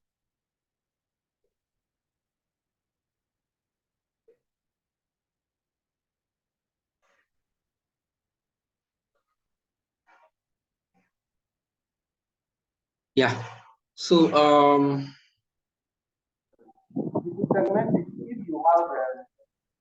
you have so many products and services on the website, or your business currently, maybe you're selling somebody asking a question, I can't hear what you're saying. on the email page, you could also segment your. Can you guys hear this person speaking? I can't hear him. Sorry. Yes, so somebody's asking a question. What's his name? In the event of revamping your social media account, how does the algorithm shift to suit your newly desired taste? How does it shift to suit your newly desired taste? Now, these algorithms are AIs that have been built in big houses, and they are all very large systems that study what you do, right? They study what you do. You train the algorithm over time. So the moment the algorithm sees that you've probably revamped your account and changed everything, probably, it still begins to study you again afresh to understand the new concept of what you like, to understand the new stuff you now fall in love with, and it will start pulling those stuffs to you again. So that's how it works. An algorithm is AI that's been programmed to work that way. Right. So let's go on. What have I not talked about? I've talked about Pinterest. Reddit is a platform where people go and write stuffs, right? And then get votes. What they do there is, you know how we have likes on Facebook, what they do there is upvotes and downvotes. So if people like your stuff, they will give you an upvote, and if they don't like it, they will give you a downvote. So it's a platform where people write stuff, answer people's questions, and yeah, that's what that platform is for. You also go there to drop your ideas, right? But it's quite different from Pinterest. Pinterest is more visual ideas, right? You want to sew a clothes, you want to sew a new clothes, you're trying to get idea to sew the new clothes, you go there, you see an idea, you pick it up. You want to design, you go there, you see an idea, you pick it up, you use it to design. That's it. Snapchat, I mean, we know what Snapchat is now. It's to give you so many filters that can make you look differently, look like AI, and the people also still chat on Snapchat as well, but it's more videos, communicate via videos and chats and snaps. So you communicate with snaps. WeChat is more like WhatsApp, just a different version of WhatsApp. And then WhatsApp is WhatsApp that owned by Mark Zuckerberg, Facebook and Instagram. He also owns it. He bought WhatsApp, he bought Instagram. WhatsApp mainly was for personal, right? It's for personal conversations. It's only to converse with people who are individual or private individuals that people who you got their numbers or who have your numbers, right? Not just for you to communicate with any and any random person. That is WhatsApp. Although these days they now have channels where you can now follow your celebrities on WhatsApp on their channels, right? Remember when the channels first came out, the UI was so terrible. It defeated the aim of WhatsApp to make it a private platform, but I think they fixed that up and it's now working well, right? So if I start this now, we might not finish it before we go on break, and break is very close. So I will not start this now. I think I should just wait. Does anybody have any questions so far? Let me start from there so that we are moving. Yeah, a question. Yeah, okay, fine. Wisdom. Do we always have to comply with what works on these social media platforms? Yes. And if you don't comply with what works, how do you want what will work for you? And this question is also dependent, right? What works, right? If what works might not be what you want for your business, right? You can decide to maybe take an alternative route while still trying to incorporate what works in the system for your own business. Because every platform has a particular way at which it works, and you want to capitalize on how that platform works. Cookies, for example. Can you teach us how to build landing page and e-commerce websites? Okay, there are simple platforms to build landing page and e-commerce websites, but I don't know if we have time to touch on that in this class. I think I'll touch that maybe. I'm not so sure, I'm not certain, but it's not going to be today. Definitely not today. LinkedIn doesn't really favor much of video content. Exactly. So you need to actually look for what is working on that platform and you use it well, right? LinkedIn, like you just said, LinkedIn does not favor much of video content. Likewise, Facebook. Facebook favors those emotional stories that probably have maybe a picture, mostly pictures, right? That's what Facebook favors the most. But Instagram favors videos a lot. I think Instagram even favors videos recently more than pictures, right? So video contents work there a lot. Same with TikTok. TikTok is purely video content, right? Now, Twitter does not also favor video content. Twitter favors tweets. So you want to be able to tweet. You want to be able to write down stuff, write down your thought process, right? So yeah, that's how these different platforms work. And you need to follow exactly what they are doing so that you can be able to capitalize on it. Is there any other question?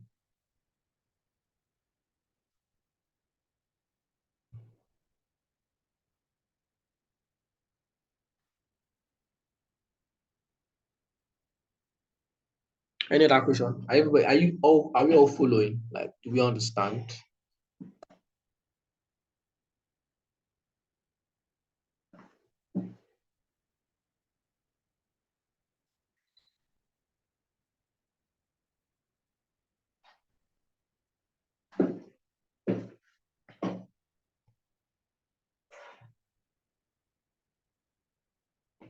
Yes, you'll get the recording for the class. You will.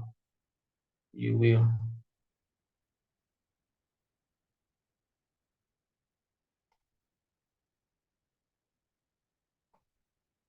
Okay, so this is 1223.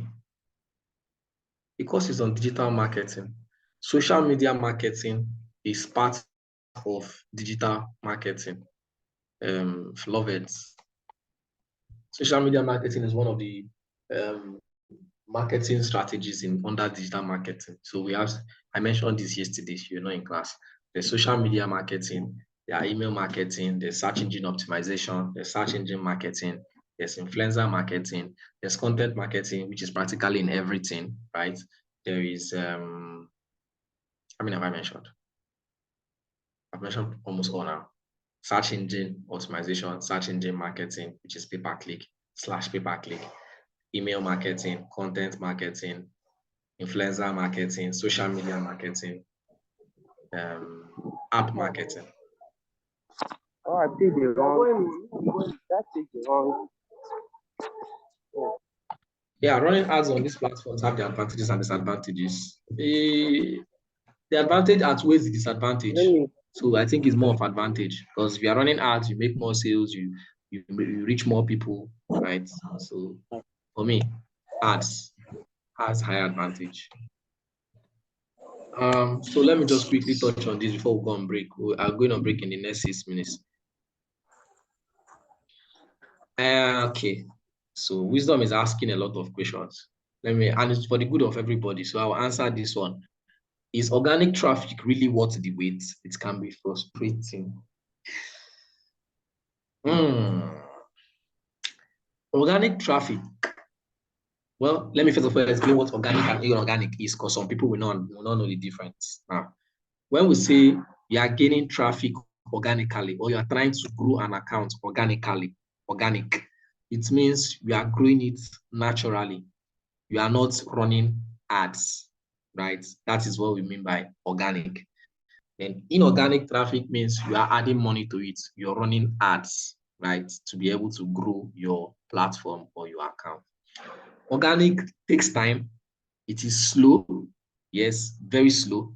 It is time consuming. It is draining, but it can also be its own advantage because you know that the people who are following you are authentic. Then inorganic is faster, right?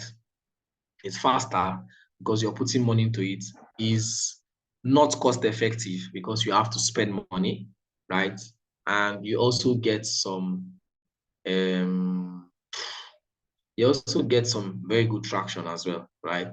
So inorganic has its own higher advantage because you don't have to wait too long. You don't have to wait too long, or you spend money, or you get what you need. You get the number of followers. You reach more people with inorganic. Organic, you reach lesser people, right? We are hoping on chance or something to happen that will skyrocket your business. So my advice to anybody is, if you have the money, right, you have the financial capacity, just go all in inorganically.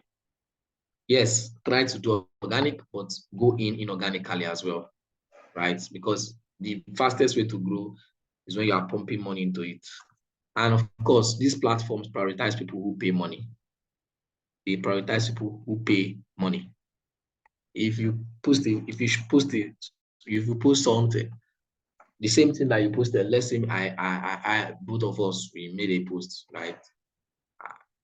The same post, and I go and sponsor my own, and you did not sponsor your own, I will reach more people. I will get more engagement than you. So they prioritize me over you. So you want to be ensure that you also go all out like that. And then also, they also prioritize when you use or stay on the platforms. For instance, Meta, for instance, let's say Instagram, for instance. Meta, Instagram. When I say Meta, Meta is Facebook, Instagram, WhatsApp, and Threads that is dead. Meta will prioritize when you stay on their platform.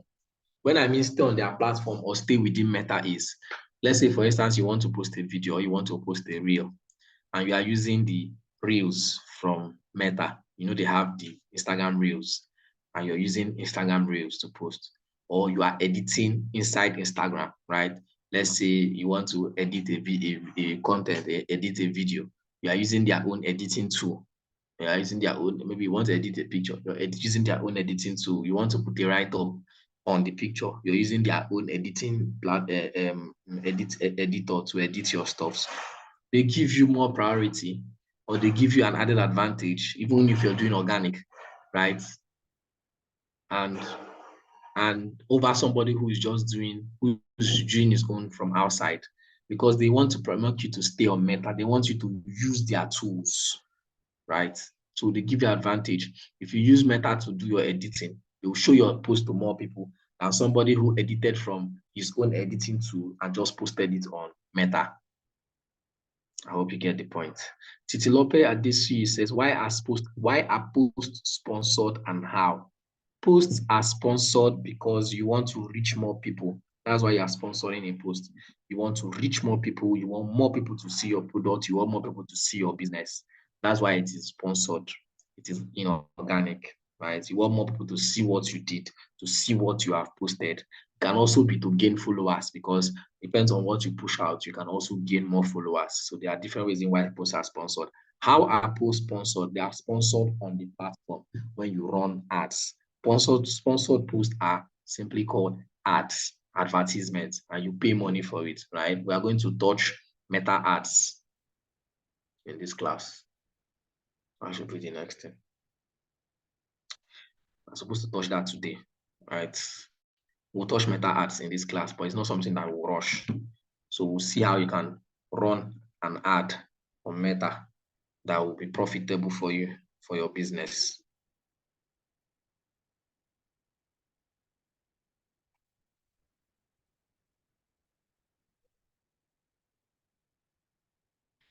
Okay, it's almost break time. Brand authority. Okay, that will be after the class. Okay, fine. I'll touch that brand authority, but please let's go on the break. It's 12:30 on the dot. Let's go on our break and come back by 12 o'clock. And we'll finish this one by 12. We'll look a little into the ads, but probably the introduction part of it before we now go into ads for full. Yes, 1 p.m. Yes, we'll come back by 1 p.m. Sorry, forgive me. Thank you.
Hi, guys.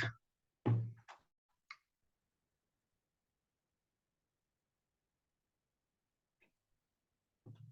forgot to pause the recording. I forgot to pause the recording when we went on break. Sorry. So, whoever will be listening to the recording will probably have to endure this long pause.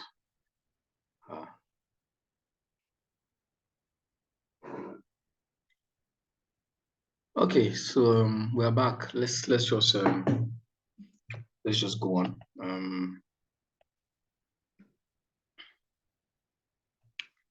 Let's move on.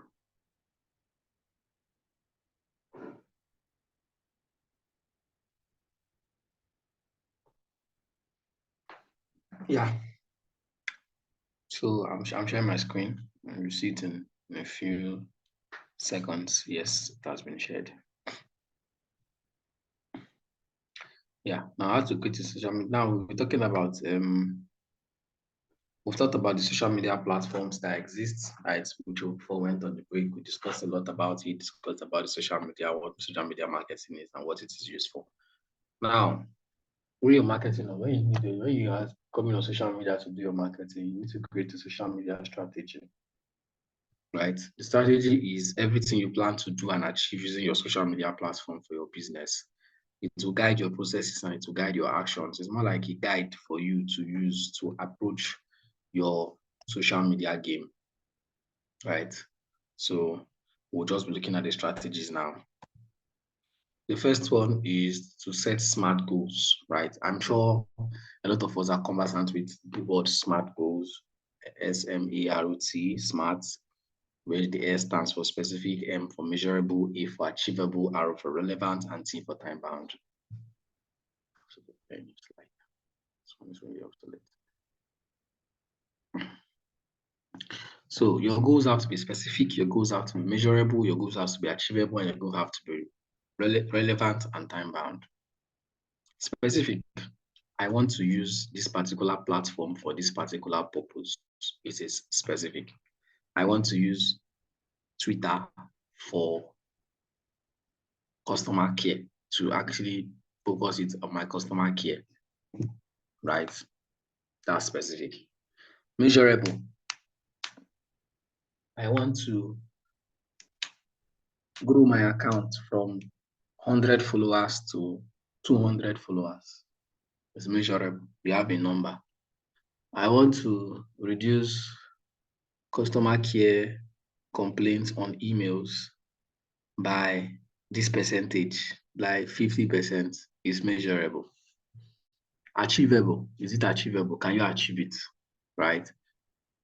It's not the one that you cannot achieve. I want to grow my social media account from 100 followers to 20,000 followers in 1 month. We know that that is not achievable, right?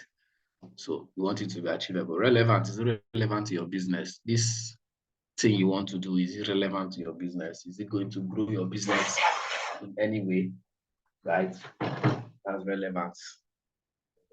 Time bound, is there a time frame? A specific time frame. I want to grow my account between now to now, time frame. I want to reduce the calls that we're calling from customer care on my emails, or the customer ticketing of emails by so and so number of percentage by this particular time. There's a time frame, right? So a SMART goal can be something like, I want to use my Twitter account to, can be something like, I want to use my Twitter account to reduce the number of customer messages via emails by, let's say, 50% before the end of July, or by July 31st, 2024. It's specific, you know what you want to use it for. It's measurable, you have the percentage. It's achievable, yes. Is it relevant to your business? Yes, because you need to reduce customer emails because you might be missing out on some emails most times. Is it time bound? Yes, there's a time bound. So that's what we mean by setting SMART goals. That's number one. Number two is to learn and understand all about your audience. About your audience, being your target market, the people you will be reaching out to, the kind of people that will be interested in your social media marketing, right? You learn and understand all about them. Know and study your competition. We mentioned competitors here, right? You want to understand your competition. You want to know what your competition are doing. You want to do your research and find out what exactly your competitors are doing, right? You know them, you study them, right? And you find a way to see how you can navigate so that you also can be one step ahead of them. Do a social media audit. Yes, regularly check out your social media and do an audit, see what is working and see what is not working, right? And you roll from there. This one's pretty straightforward. Now, set up your social media accounts and optimize your profiles. Set up your social media accounts and optimize your profiles. Setting up accounts is one thing. Optimizing your profile is another thing. Setting up and optimizing your profile is, okay, I've created an account. I am a business. My business name is this, right? But you need to optimize the accounts, right? So that it can be consistent across board. When we talk about consistent across board, it means consistency on various platforms that it finds itself, that your business is on Facebook page, on Instagram, on Twitter, on LinkedIn. If those your businesses are any of these platforms, you need to be consistent. Have a consistent username, have a consistent profile picture, have a consistent bio, right? On these different platforms. Let me show us something on Piggy Best account. I want us to observe something really quickly.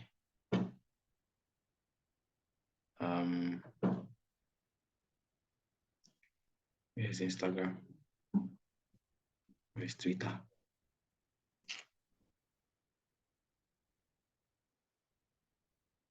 Just a second. I want to show us something. This is Instagram.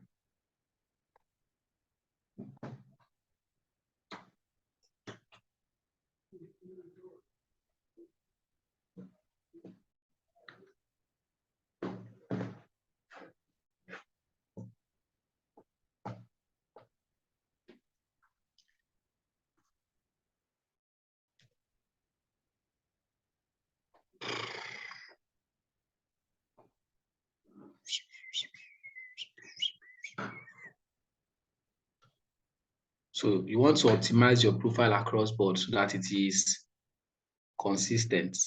I want to show us a profile.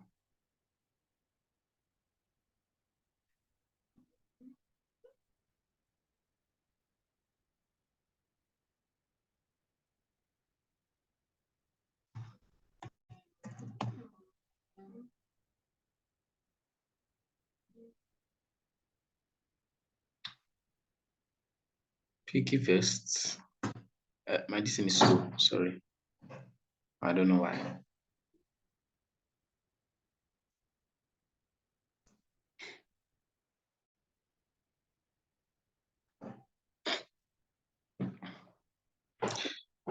When it comes up, I'll let you know. It's very, very, very sluggish at the moment. Okay, yes, that's opened.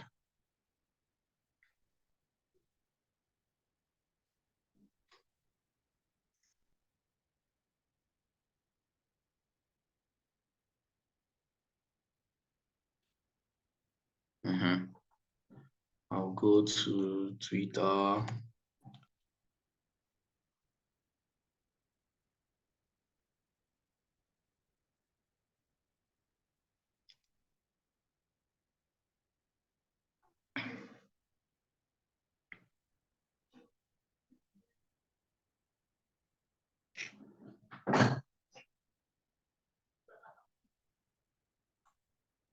And I will search for Piggyvest.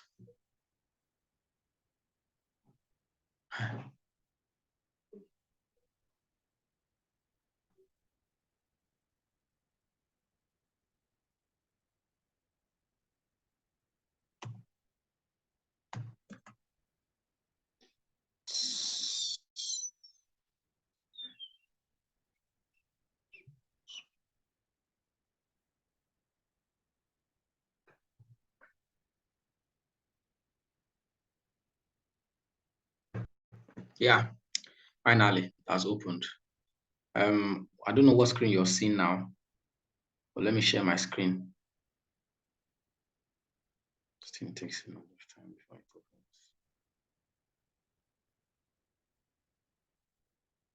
opens. Yeah, so I want you guys to look at this. What can you see? This is Twitter. Can you see Piggyvest? Yes. Fine. Thank you. So I want you to observe keenly what you can see in this particular place where they have their profile. Observe keenly what you can see. Pay attention to everything you see here. Here's the profile.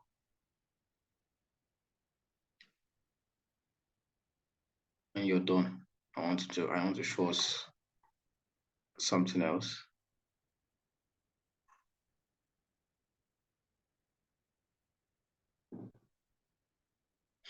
Okay, I'm sure we are finished looking at that. Now I want us to look at this Instagram.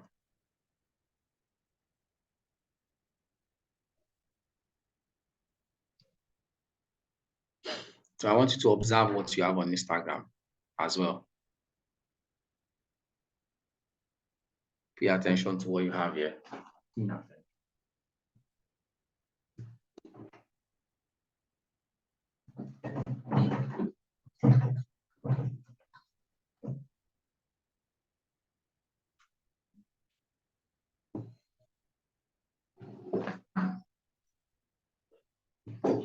So what do you observe? What do you see? What do you notice? Someone, anyone?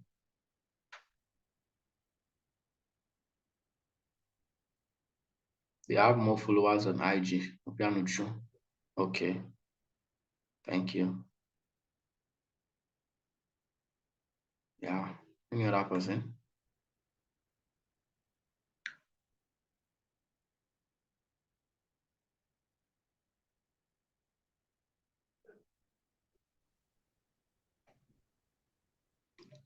Create description.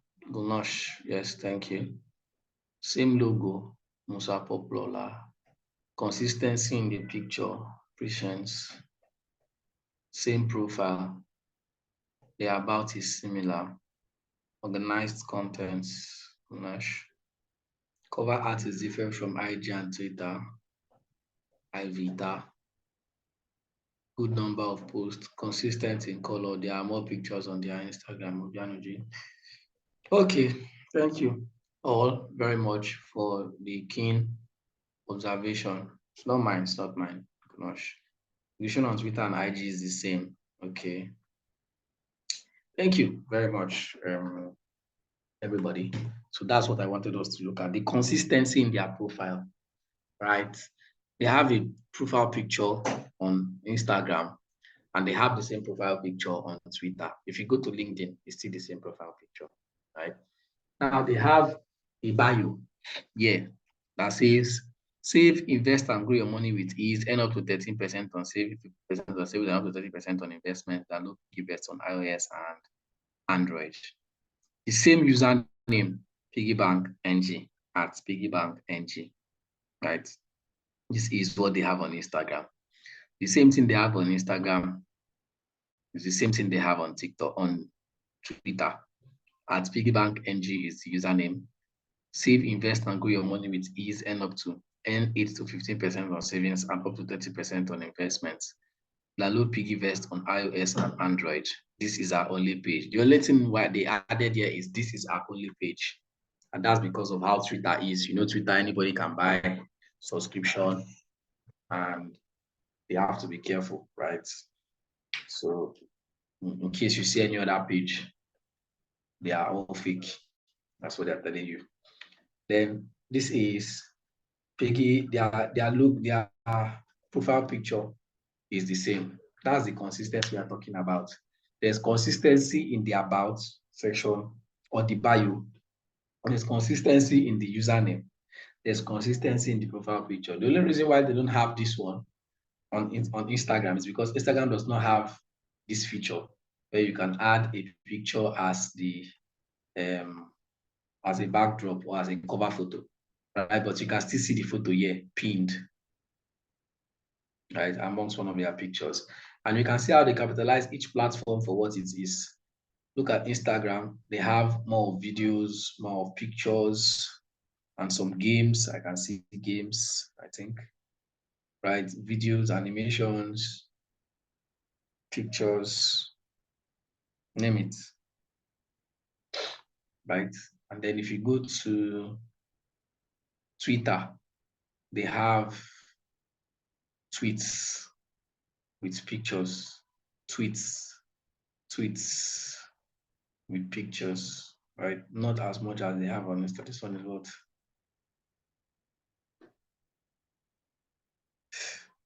Piggyverse, right? So they are tweeting, right? So my major concern is the consistency in the bio and the profile, right? So you want to be consistent in your profile. You want to ensure that if someone comes to your profile on this platform and they go to another platform, they can still see you as the same person on that particular platform. And you will grow big so that you can be easily recognizable. Yes, you might say, what if you want to create your account and somebody has already taken your username? I get that question a lot. Username can actually be changed midway, right? That's why you have to still do your research before you create a page. You go and search for the username you want to use if anybody has used it before or in the past. You try to do a test. Go and check across different platforms and look at it if anybody has used it before, right? If they have used it, then you have to change it or you have to tweak it. You can simply tweak it by maybe adding a full stop in front, adding an underscore at the back or something, right? But let's say for instance, you want to create you went and created an account on let's say Twitter first, and you chose a particular username, and you came to Instagram to pick that same username, and the username has been taken. What do? You simply add something, a very, very minute, call it irrelevant stuff that will actually make your account still unique. Maybe a full stop, maybe an underscore, right? Still the same username, just a slight addition on the other one. And the good thing about the algorithm of social media platforms is that the more you being consistent on their platform, the likelihood of you popping out first, even though you are not the original username. So let's say, for instance, your business name is Accords Management, right? Let's say Accords Management on Twitter. You now came to Instagram, you wanted to create an account on Instagram, and Accords Management has been taken by somebody on Instagram. And maybe the person is not even active, but you can't get the username from the person. So what do? You probably add an underscore in front or at the back, or you add a full stop, right? Or any other thing that will not be too significant, that will change it, right? And then when you are Accords Management on Instagram, when you get active, the more you get active, the more people are engaging with you. If someone comes to Instagram and search Accords Management, your own account will appear first before the person that even has the original username. So I hope you understand. So you have to be consistent in your profile. Now, the next thing is to draw inspiration from other businesses. Yes, you are not a one-man show. I mentioned taking what other people are doing that is working and implement it in your own. Draw inspiration from other people's businesses. Determine the right content mix suitable for your brand. Determine the right content mix suitable for your brand, right? Content is everything. Content is practically everywhere in every particular strategy. Yes, we have content marketing on its own. When we say content marketing, in the context of digital marketing, content marketing initially was just writing content for websites, being blog posts and articles, right? Blog posts, articles, what are the case studies, right? Those are practically for, but now it has changed because content now is diverse, right? So you want to ensure that you have the right content mix that's suitable for your brand and your audience. You need to have informational content, which is more like what you should be pushing out more, the informational content, the entertaining content, right? Entertaining content are you entertaining your audience, right? And then the personal content, the one that shows that you are actually a human being or there's a human face behind this brand. Informational and educative content to make you stand out as an authority in your niche, right? Because people buy from who they trust, people buy from who they feel knows the answer to their problem. So if you stand out as an authority, if people perceive you as someone who is knowledgeable about that particular sector, they will buy from you. That's what sells, right? People will prefer to patronize a Aproko doctor if they have the money and even if his fee is big, than to go and patronize a certain doctor that they don't know. Because a Aproko doctor has proven himself to be someone that probably knows the stuff, right? So informational content that are informative enough to show them that you know your onions, you know what you're doing. Then you have the educating content, entertaining content, which is at least to entertain your audience so they don't get bored. And then the personal content, so that they will know there's a face behind the brand, right? And maybe any other kind of content mix you wish to actually mix up with its product announcements, all those other contents, they are all contents, right? Now I've talked about that. Create a social media content calendar. Because social media content calendar is there to boost, to guide your posting on social media. That's what the social media content calendar is there to guide how you are going to be posting stuff on social, to guide how you're going to be posting your stuff on social media. That's what the content calendar is there for. So you know that, okay, today this is what I'm going to put out, tomorrow this is what I'm going to put out. The next thing is to evaluate and adjust your strategy regularly. Yes, your strategy is not a laid down on stone principle. You need to adjust it regularly. You need to change it regularly. You need to tweak it regularly. Look for what is working and try to tweak it so that it's going to work for you as well, right? That is what we mean when we say creating a social media strategy. And it's very important that you have one for your business. Is there any question so far? I want to take us to Meta. Is there any question?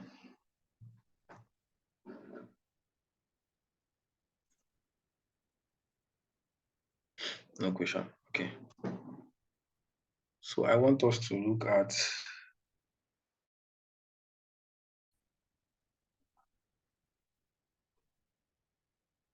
to have a look at the Meta Business Suite and what it looks like and how you can use it, right, to your brand's advantage and to your business advantage. This is the Meta Business Suite, but I'll just open it afresh here.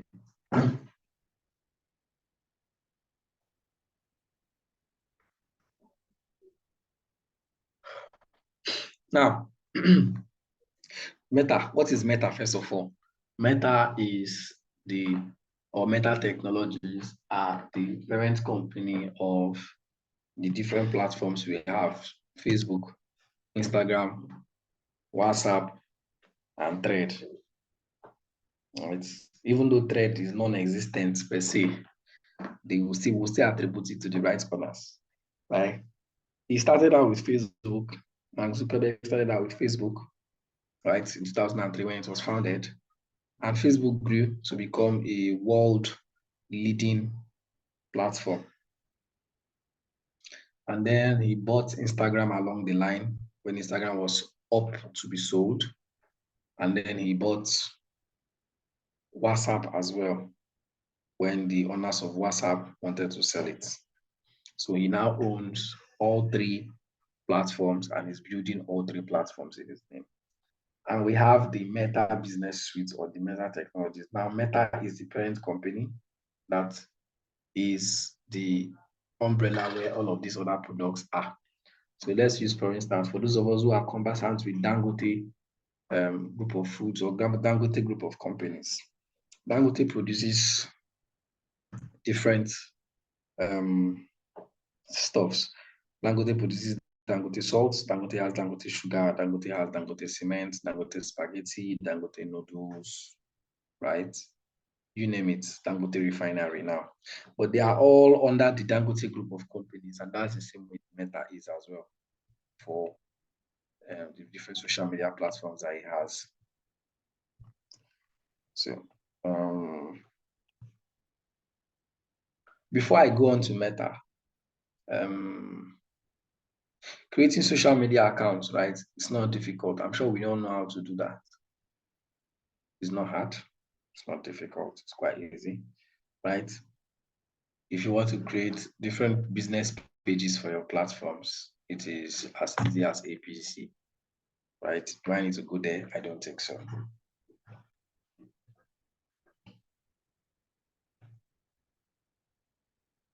So I'll just go straight to Meta, since I don't have to go to that route. Or should I? Is there anybody who doesn't know how to create a social media page? Let's say you can't create a Facebook page. You don't know how to create a Facebook business page. You don't know how to create an Instagram page. No. Follow up partners. LinkedIn account. It's the same thing now. Are you talking about LinkedIn account or LinkedIn page? No, it is easy. Thank you, Konosh.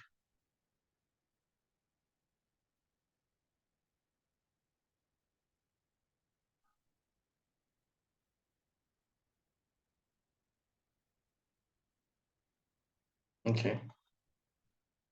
I should touch it. Somebody said, please touch it. Just touch it.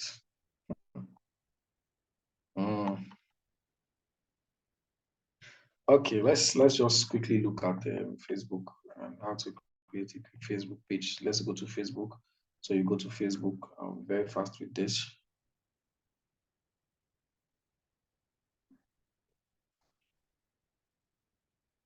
So you need to have a Facebook account to be able to create a Facebook business page, just like you need to have a LinkedIn account to be able to create a LinkedIn page. Understand the difference between an account and a page for these particular two platforms.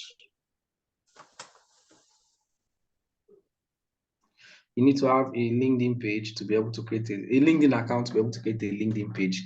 Likewise, you need a Facebook account to be able to create a Facebook page. A Facebook account being your Facebook personal account, and then you can now create a Facebook page, right? You can now create a Facebook page that you can now use to handle the account, right? So we have here, this is a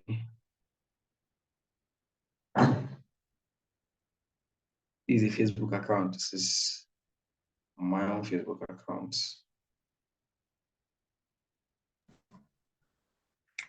So what am I doing? Now, if we go down here, this place on the left-hand side of my screen, you're going to see different pages. These are shortcuts, right? You see different pages. These are shortcuts pages. But if I come to, where is it? To this part, the right-hand part.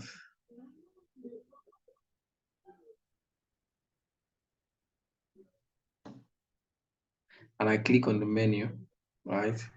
I should be able to see pages, right? The pages that. Please, we can't see what you're doing. Oh, wow. We only see your slides, sir. I didn't know I've not changed to. Sorry, let me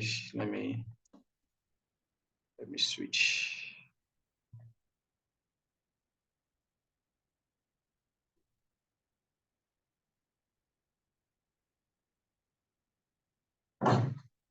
Thank you for calling my attention to it. Can you see it now? Yes. Yes. Yeah, so this is a Facebook, this is a Facebook account, right? And you can see different Facebook pages that I manage on this account. And if we click on these dots, this menu here, and scroll down, you're going to see pages. You see discover and connect with business on Facebook. So I click on that, right? And I'll wait for it to load.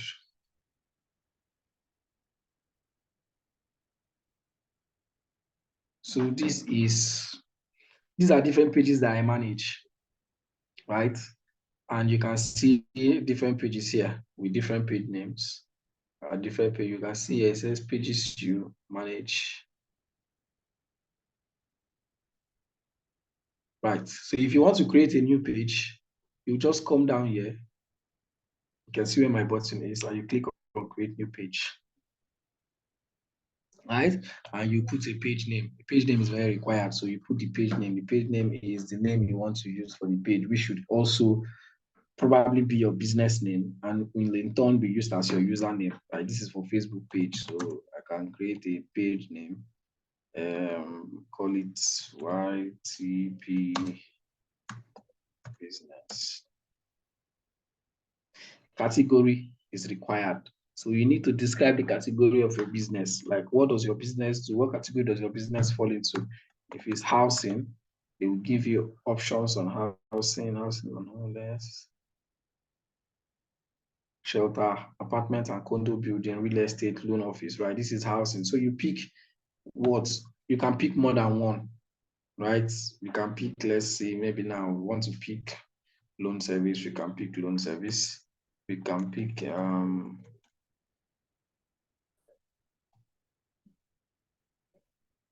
financial service and join with it, right? So you pick as much as you want that is relevant to what you want to do or relevant to your business, right? And you have them. Now, this is the bio part. And they said optional. Optional because you can always come back to fix it, right? So you can come back to actually write your bio. So you want to write the bio that is short. I don't know what the limitation for character is for bio on Facebook. But I know that for Instagram and for LinkedIn, for Twitter, there's always a character limitation for bio, right? So you write your bio, and once you're done, you click on create page. That's how simple the process is. And once you create your page has been created, right? And you can now go into the page and manage the page. So I'm not going to create a new page because I have one that I created recently that I will show you if we need to edit anything. But once you create, you can have as many pages as you want on your Facebook account, right? So you can create a new page and you have your page created. Ensure that the bio is clear, direct, and says about the business and what it is doing, which should be the same bio you use across different platforms.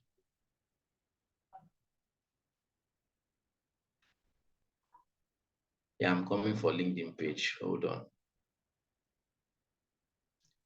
So let's leave here. Let me go to a platform I created recently, and I'll switch into the page so that I can manage the page from my end.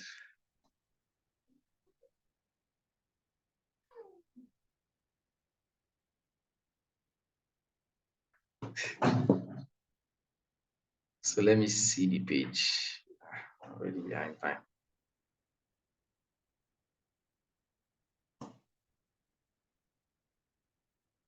Yeah, so you can see this page now. You can, after you have created your page, you can now come and start editing your page to suit what you want. I click on edit, right? And then I begin to put in every valid information, every valuable information that my page needs.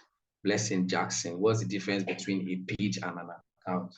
For Facebook page and Instagram and LinkedIn page, the page is your business, for your business. Your account is now like the personal, right? Let's take it this way. Take it that you have yourself now, Blessing Jackson. You are the individual, right? You are the individual, Blessing Jackson. That's your name. That's what people know you as, the individual. Then you have a brand that you're trying to build, a personal brand. And your personal brand is, okay, let's use Whiskey that Davido for. Let's use Whiskey for instance.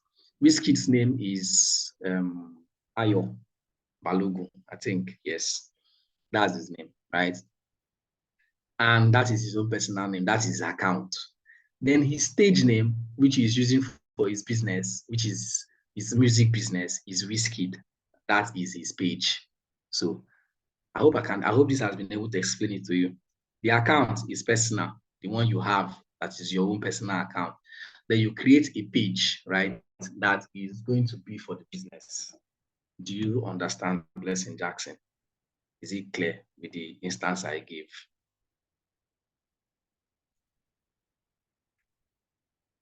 Yes, it is. Thank you so much.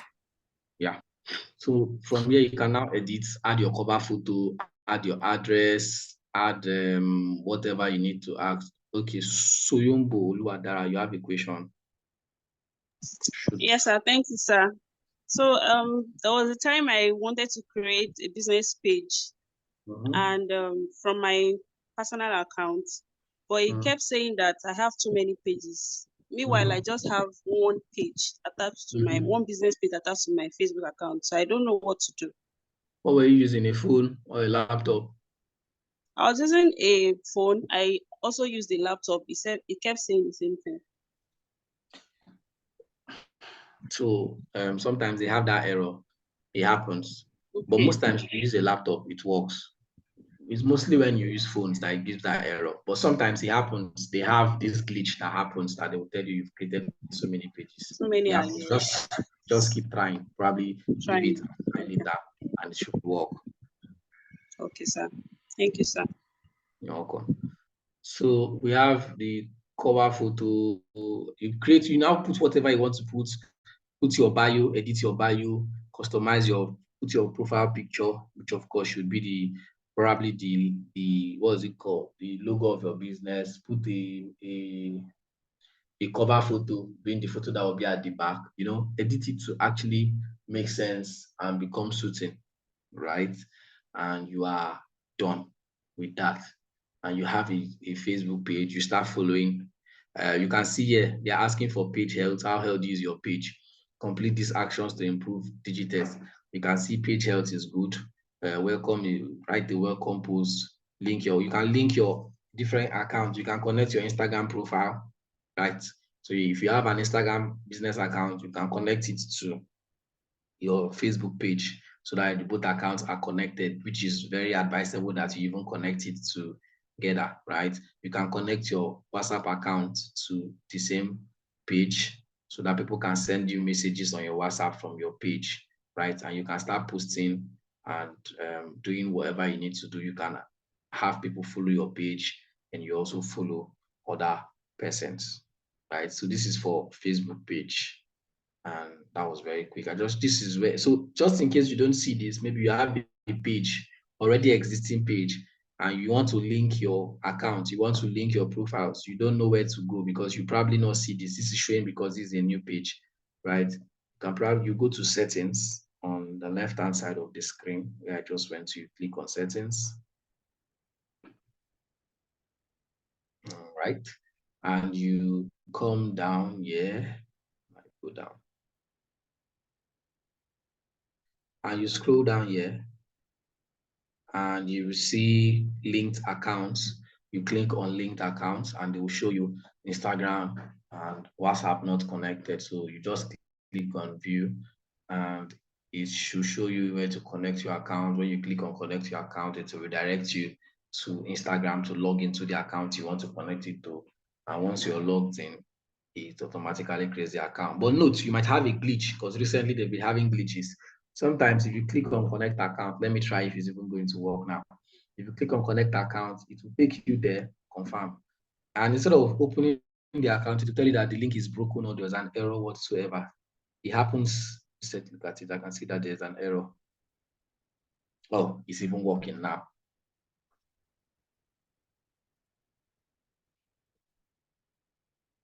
Invalid request, didn't work. Yeah, so it can happen sometimes like this, right? If it happens, you don't have to panic. You can also connect it via Meta Business Suite, which I will show us later. But I think that will not even be today anymore because we are almost out of time. It'll probably be tomorrow because we have a class tomorrow. That's where I will start from. How to use Meta Business Suite and how to run ads on Meta. That's where I will start from tomorrow. We'll run with that probably. So this is how you connect your account, right? If you want to connect your account or connect a page. Now let's look at controls. Let's look at controls. You want to give people access to manage your page because you probably have a business page and you probably will not be the only person who will manage the page. Or maybe you have other people that can help you manage the page because you probably do not have enough time, right, to manage your page alone. You need people to help you manage the page. We can come down to this page, the page details or page setup. Let's see what page setup says first and page details says first. No, not page details.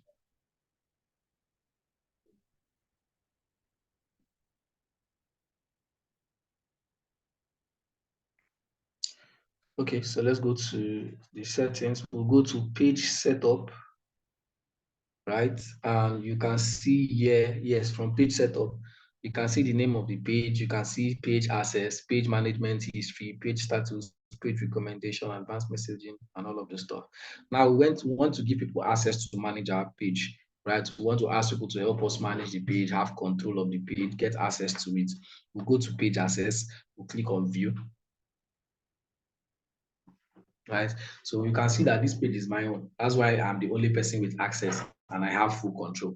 You can see people with Facebook access, task access. They are not the same thing. I'll show us now. Right now, this is people with Facebook access being me. What this means is that I can switch into this page on Facebook. Now, this is people with task access. Let's click on task access. This is community managers. Manage. I don't have any community manager, so let me see. Exactly. So I'm the only community manager. You can add a community manager, right?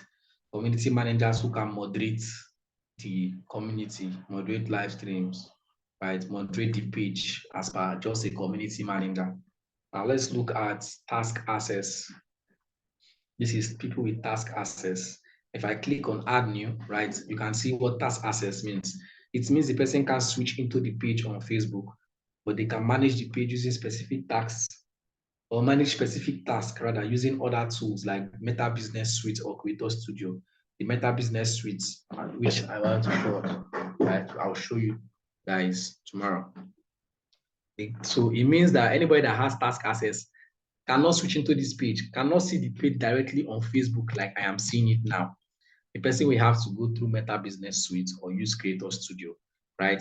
Any actions you take as this page may be visible to anyone else who manages it. Yeah, so I'll click on next now. Let's say I want to give somebody access. Say you will now type the username of the person you want to give access. So let's say I want to give this person access. Now that's his task access. So I will now determine what task do I want this person to handle on this page. Do I want her to handle only content, right? Create, manage, or delete posts, stories, and more as the page, right? That's what this person will be handling. So take note, when you have a Facebook account and you have a Facebook page, right? The page is under the account, but they operate as separate entities. Who asked that question one time? I think it was Blessing also. Right? They operate as separate entities in the sense that even if you're a person managing the page or somebody's managing the page for you, whatever they post on the page will appear as the page and not you, right? You are the person managing the page. The page is your own. It's in your account, but you post something on the page. What people will see is this business page posted, not Blessing posted, right? So take note. So even if you give somebody task access, the person would probably be doing the same thing, and that's what people will be seeing. So you can give access to any of this stuff, messages and calls, community activity, to run ads. Because if you give anybody access to run ads, that means automatically the person should be able to see insights of the ads. But you can give somebody to only see insights and without the person running ads. Insights being how the page has been doing, how the contents of the page has been doing, how ads are performing, right? So that they can determine how the page is actually, whether the page is actually doing well or not. Messages and calls, right? This is specific tasks. So anything you toggle on is what the person will have access to. And anything you toggle off, the person will not be able to do it on this particular page, right? So let's leave task access. Now let's go to people with Facebook access and let's click on add new.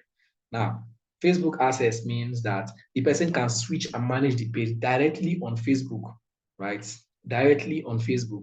and can also use other tools like Meta Business Suite or Creator Studio. Just like as I am that showing you this page directly on Facebook. Anybody you give Facebook access will also be able to do it like this.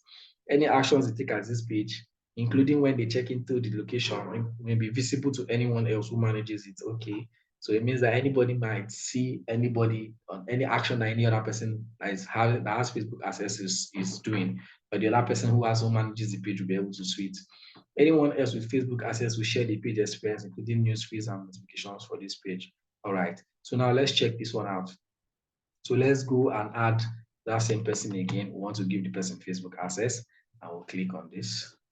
And you can see here, automatically, the person will have access to all of this stuff from Facebook access. Because now this is not task anymore. The other one, you have to toggle it on. This one, they have automatically had access to it, have access to content, have access to messages and calls, have access to community activity, ads, and insights, right? So you just have to click on give access and you grant the person access to all of this stuff. Then look down.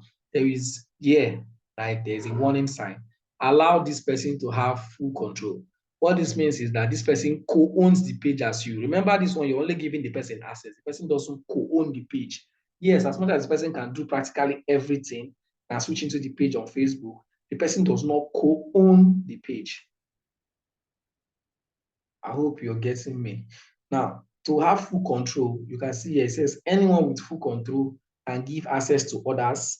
It can remove anyone from the page, including you, or can delete the page, right? So full control is something that you have to be very, very careful about giving, and whoever you're giving full control. If you, in case you people have maybe misunderstandings in the future, and your page is probably going to a very large extent, the person can decide to remove you from the page. You that owns the page, they can delete you out of the page. They can remove anybody from the page, right? They can do anything they want to do on the page. So you don't want to give somebody that kind of access. So that is where to give access to people on page. So I'll turn that off. That's as much I should show you on Facebook. Any other thing, I'll show you probably tomorrow. Now let's go to LinkedIn. Someone has been shouting about LinkedIn. So let's go to LinkedIn. Let's see how to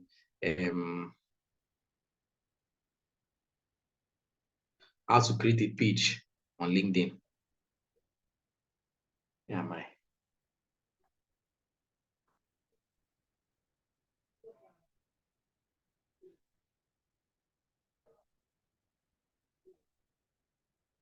So this is LinkedIn. Let me go to LinkedIn.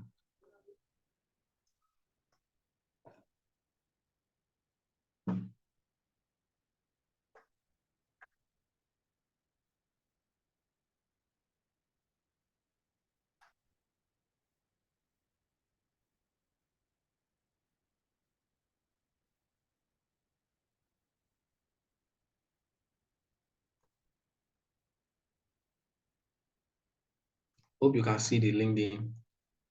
Go home now.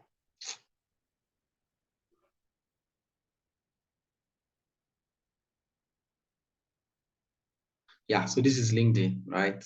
We all know LinkedIn, and most of us know what LinkedIn is. It's very professional for very professional individuals, right? So this is LinkedIn now, right? You can see here there are business pages that are on the left-hand side of my screen, right? And you want to create a LinkedIn business page per se. So let's say you want to create a LinkedIn business page, and you can't create a LinkedIn business page with your phone. Take note, you can create Facebook page with your phone, you can create Instagram account with your phone, but you can create a LinkedIn account with your phone, but you cannot create a LinkedIn business page with your phone, right? So how do you create a LinkedIn business page with your phone, with your laptop? You simply go to this place at the top of your screen where you have for business. Who has been asking that question? I hope you're paying attention now. What was that? Yes, Blessing Jackson. Okay. Was it Blessing Jackson that was asking me for LinkedIn?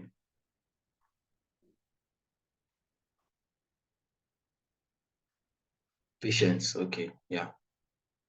So you simply go to this place where you have for business. You click on it, right at the very top of your screen, top right hand corner. And if you click on it, you're going to see Let me close this. Sorry. It's going to distort what you're going to see. So you click on for business, right? And you're going to see different stuff. Hire on LinkedIn, sell with LinkedIn, post a job for free, advertise on LinkedIn, get started with premium for you to pay premium, learn with LinkedIn. You know, they have LinkedIn courses that you can learn. Admin center, right? All this sort of stuff, and then look at the place you have create a company page. So this is where you want to create a company page from. It's quite as simple as creating a Facebook page. So if you have a LinkedIn account but you want to create a company page, you just come here, you click on create a company page.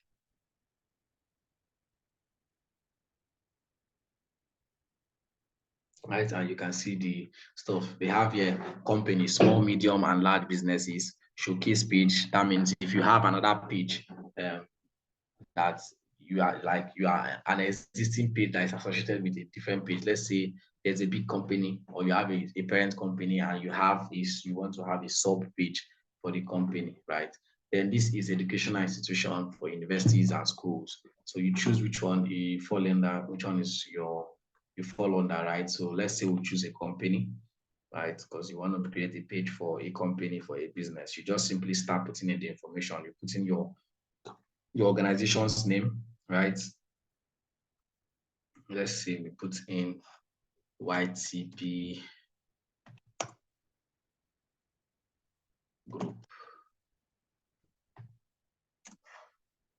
of companies, or let's say YTP solutions.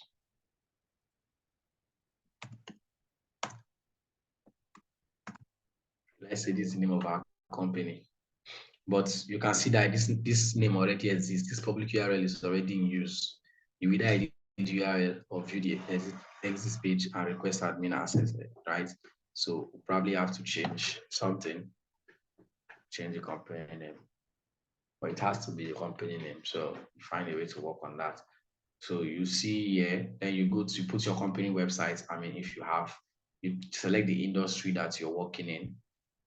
You put the company size in this employee size. So is it 11 to 50 employees? You put it there. What type of organization are you? Are you a public company, self-employed, government agency, sole proprietorship, private health, partnership? So you can say, okay, partnership. You put the type of company, say maybe education, higher education, primary and secondary education. Let's just pick education. Right. You put in your logo, you put in a tagline, a short tagline. You can always edit this later. I can verify that I'm authorized representative of this organization and blah blah blah. You know, you take this by if you can verify. I mean, it is your own. If it is your own, and you have the right to create a page for the organization, right? By all means, please tick it, and then you click on create page. And once you do that, you've created your page, your business page, and you can then go back to edit the page to however you want to edit it to look like. I hope that's clear. It's not difficult. Is there any question? I want to stop sharing my screen now.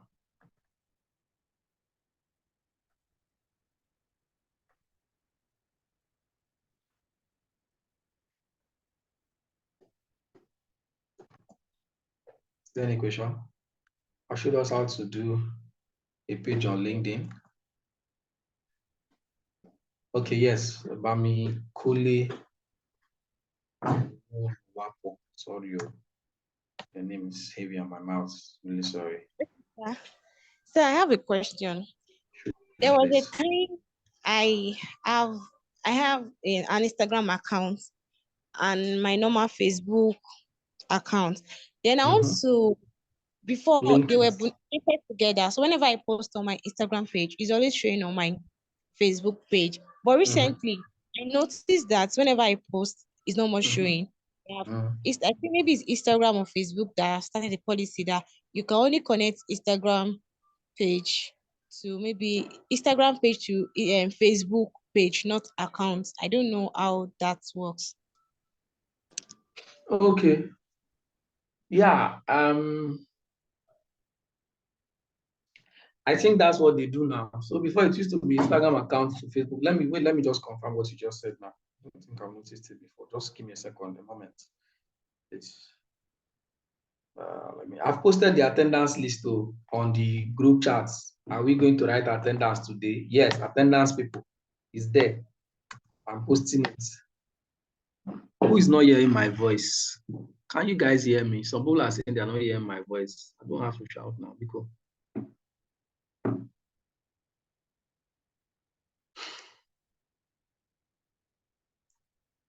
no, you don't necessarily need a business page if you're a personal account, right? If you're a personal account, you don't necessarily need a business page. You simply use your Facebook account, your Instagram account your LinkedIn, sorry, LinkedIn is what we're talking about. You simply use your LinkedIn account to continue doing your stuff, right? That is if you are a personal account. But if it's a company, right, you most likely want to put a page. I've been posting the link of the attendance. I am posting it again. Oh, am I posting it to one person? Wow, sorry. Okay, can you guys see the attendance link now?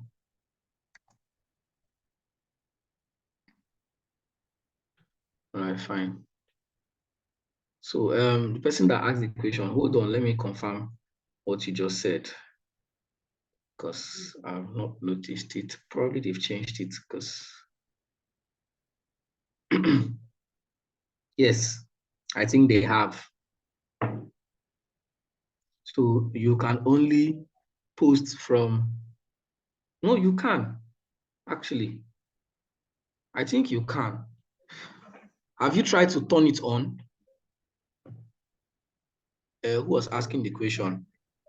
How to turn it on, but I noticed I can only post from Facebook, not from LinkedIn, not from Instagram. If I'm posting from Facebook, it's going to show on Instagram. But if it's from Instagram, it it's doesn't show from on Facebook. No. It's possible that you can still do it. It's still possible. It still works. I think you just need to check it out. You just need to check it out, right? Try to see if there's an error somewhere and try to see if you can connect it. The form is not opening. The attendance form says it's no longer accepting response. The attendance is no longer accepting response, sir. Hold on. Let me sort that out now.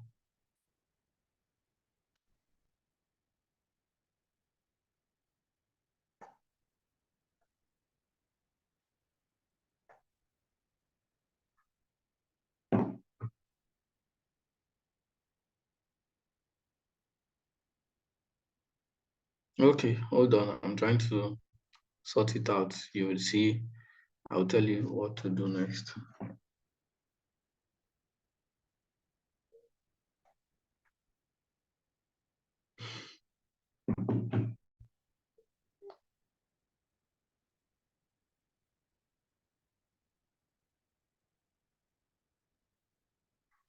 Okay, so is there any other question while I'm trying to sort out the attendance?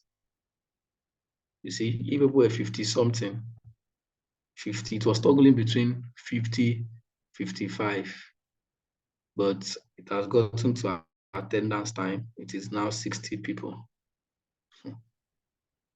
God will help all of us. So tomorrow, we'll be looking at the Meta Business Suite. We'll quickly look at how to use the Meta Business Suite to do different stuff on Meta, how you can use it to run your ads, and how you can manage your page directly from Meta Business Suite, right? So that's what we'll be looking at tomorrow. And if we have time after that, we'll look at the introduction to design. So we can do a very brief introduction to Canva design, and then we'll now do the design proper on Monday.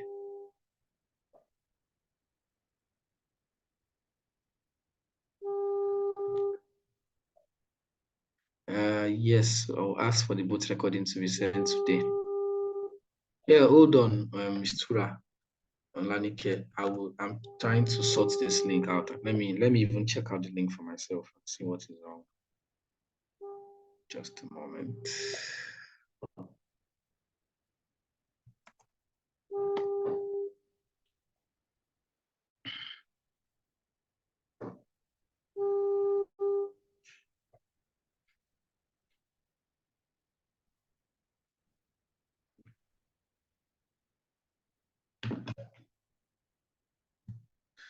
The class is no longer accepting responses. Try contacting the owner of the form if you think this is a mistake. I can't access the account. Hold on. Attendance form not opening. Hold on. What should you do about attendance? Hold on. How to fix ad issues? It depends on your ad issues, though. Jessica, Bemi, what's the ad issues that you have?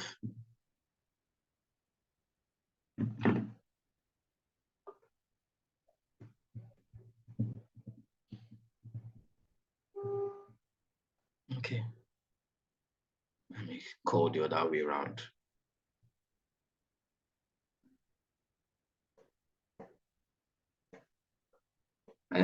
Who is this? Uno, Amber. I will send the attendance. I am trying to. The attendance link is not working. Your LinkedIn keeps saying you've been temporarily disabled. What did you do, Toby King, that it disabled you? What did you do? Are you owing them?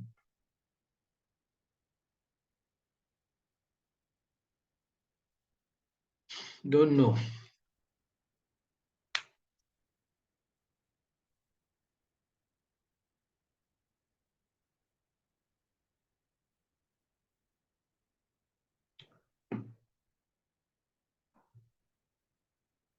Yeah, so she has, so hold on, she's rectifying it now.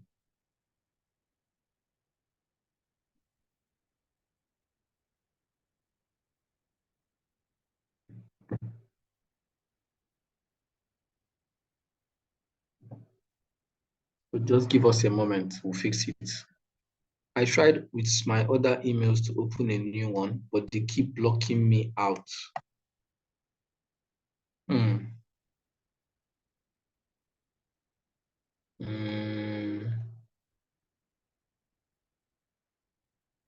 Sini, Ozan Rafiat, I can't see what you have there. It's blocked. You made this design with Canva, 3 simple guide. That's nice. Love it. Used a, what's it called? A template.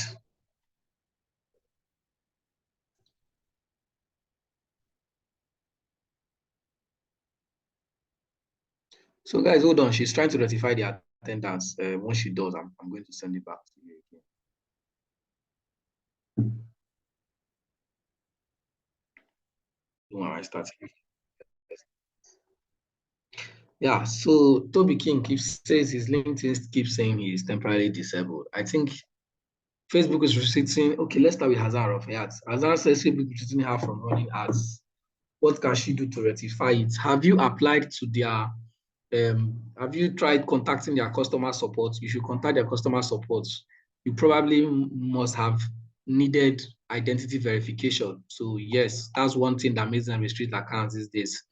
If you have identity verification issues and you have not identified yourself yet, they will restrict your account. And if you stay longer than the accepted window, the account will be permanently disabled. So please find a way to just contact their support team firstly, and be very fast about it.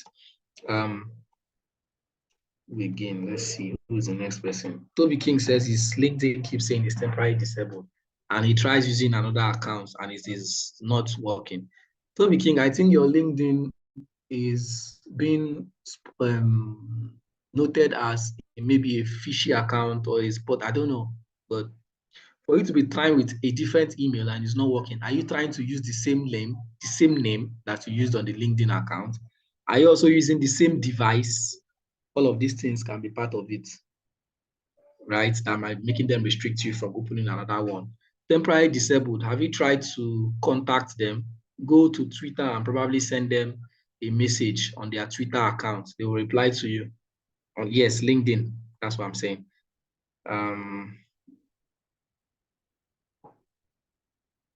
So who again? Who again? Yeah, Rafayat has that. Try what I just said. You should try first. Check it. What's it called now? Try contacting their support team. Let me keep going down. Attendance link. Hold on, I will send it. The attendance is accepting responses.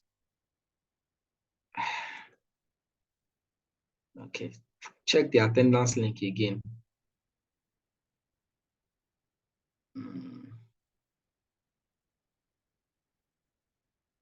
Concerning creating social media content calendar, what's the best time to post social media content? The best time per se is based on of your observation of, although if you're using maybe Meta, which I will show us tomorrow, you'll be seeing some recommendations. The best time to post on Facebook is this time. The best time where your followers will be active is this time. But I think that one is solely on you, solely on your observation, and solely on when you think that people are usually, you know, react to your posts the most. And sometimes it is not even static. It can be very dynamic. Something can happen today and tomorrow it is not happening the same way. Right, so let's go down. Next Factory has posted the attendance. My Twitter said it's been temporarily closed. I have sent them message, but no response. Your Twitter account has been temporarily closed. Did somebody report your account? That can be an issue. If somebody has reported your account, that can be a very serious issue. See, that's the form again. Form link, please fill. Is the form accepting responses now? So yeah, wisdom, I missed your question. As regards the SMART goals, are any of them strictly personal to you? Shouldn't be revealed to anyone, or can they be shared with your prospective audience? Your SMART goals it's just like you are saying you are setting a goal for your life and you're setting one for your social media platform. That's what it is. Like you're setting goals for yourself, you're setting goals for your platform. So it can be personal to you, right? You can still decide to send it to people. It depends. It is your choice. But I feel it's more personal. It's what you want to achieve and what you want to achieve with your social media account. So it should be more personal. Okay, I think that's all the questions. Form is accepting responses now, right? So you guys should fill out the attendance. The form is accepting now. Jessica, please try it again. It's accepting.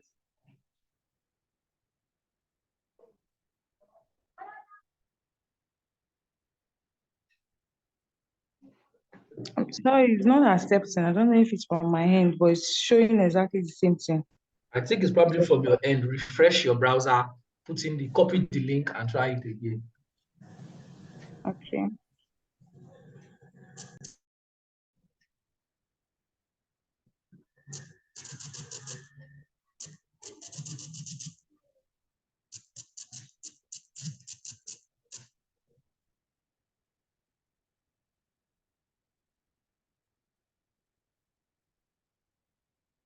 Guys, I think I'm done for today.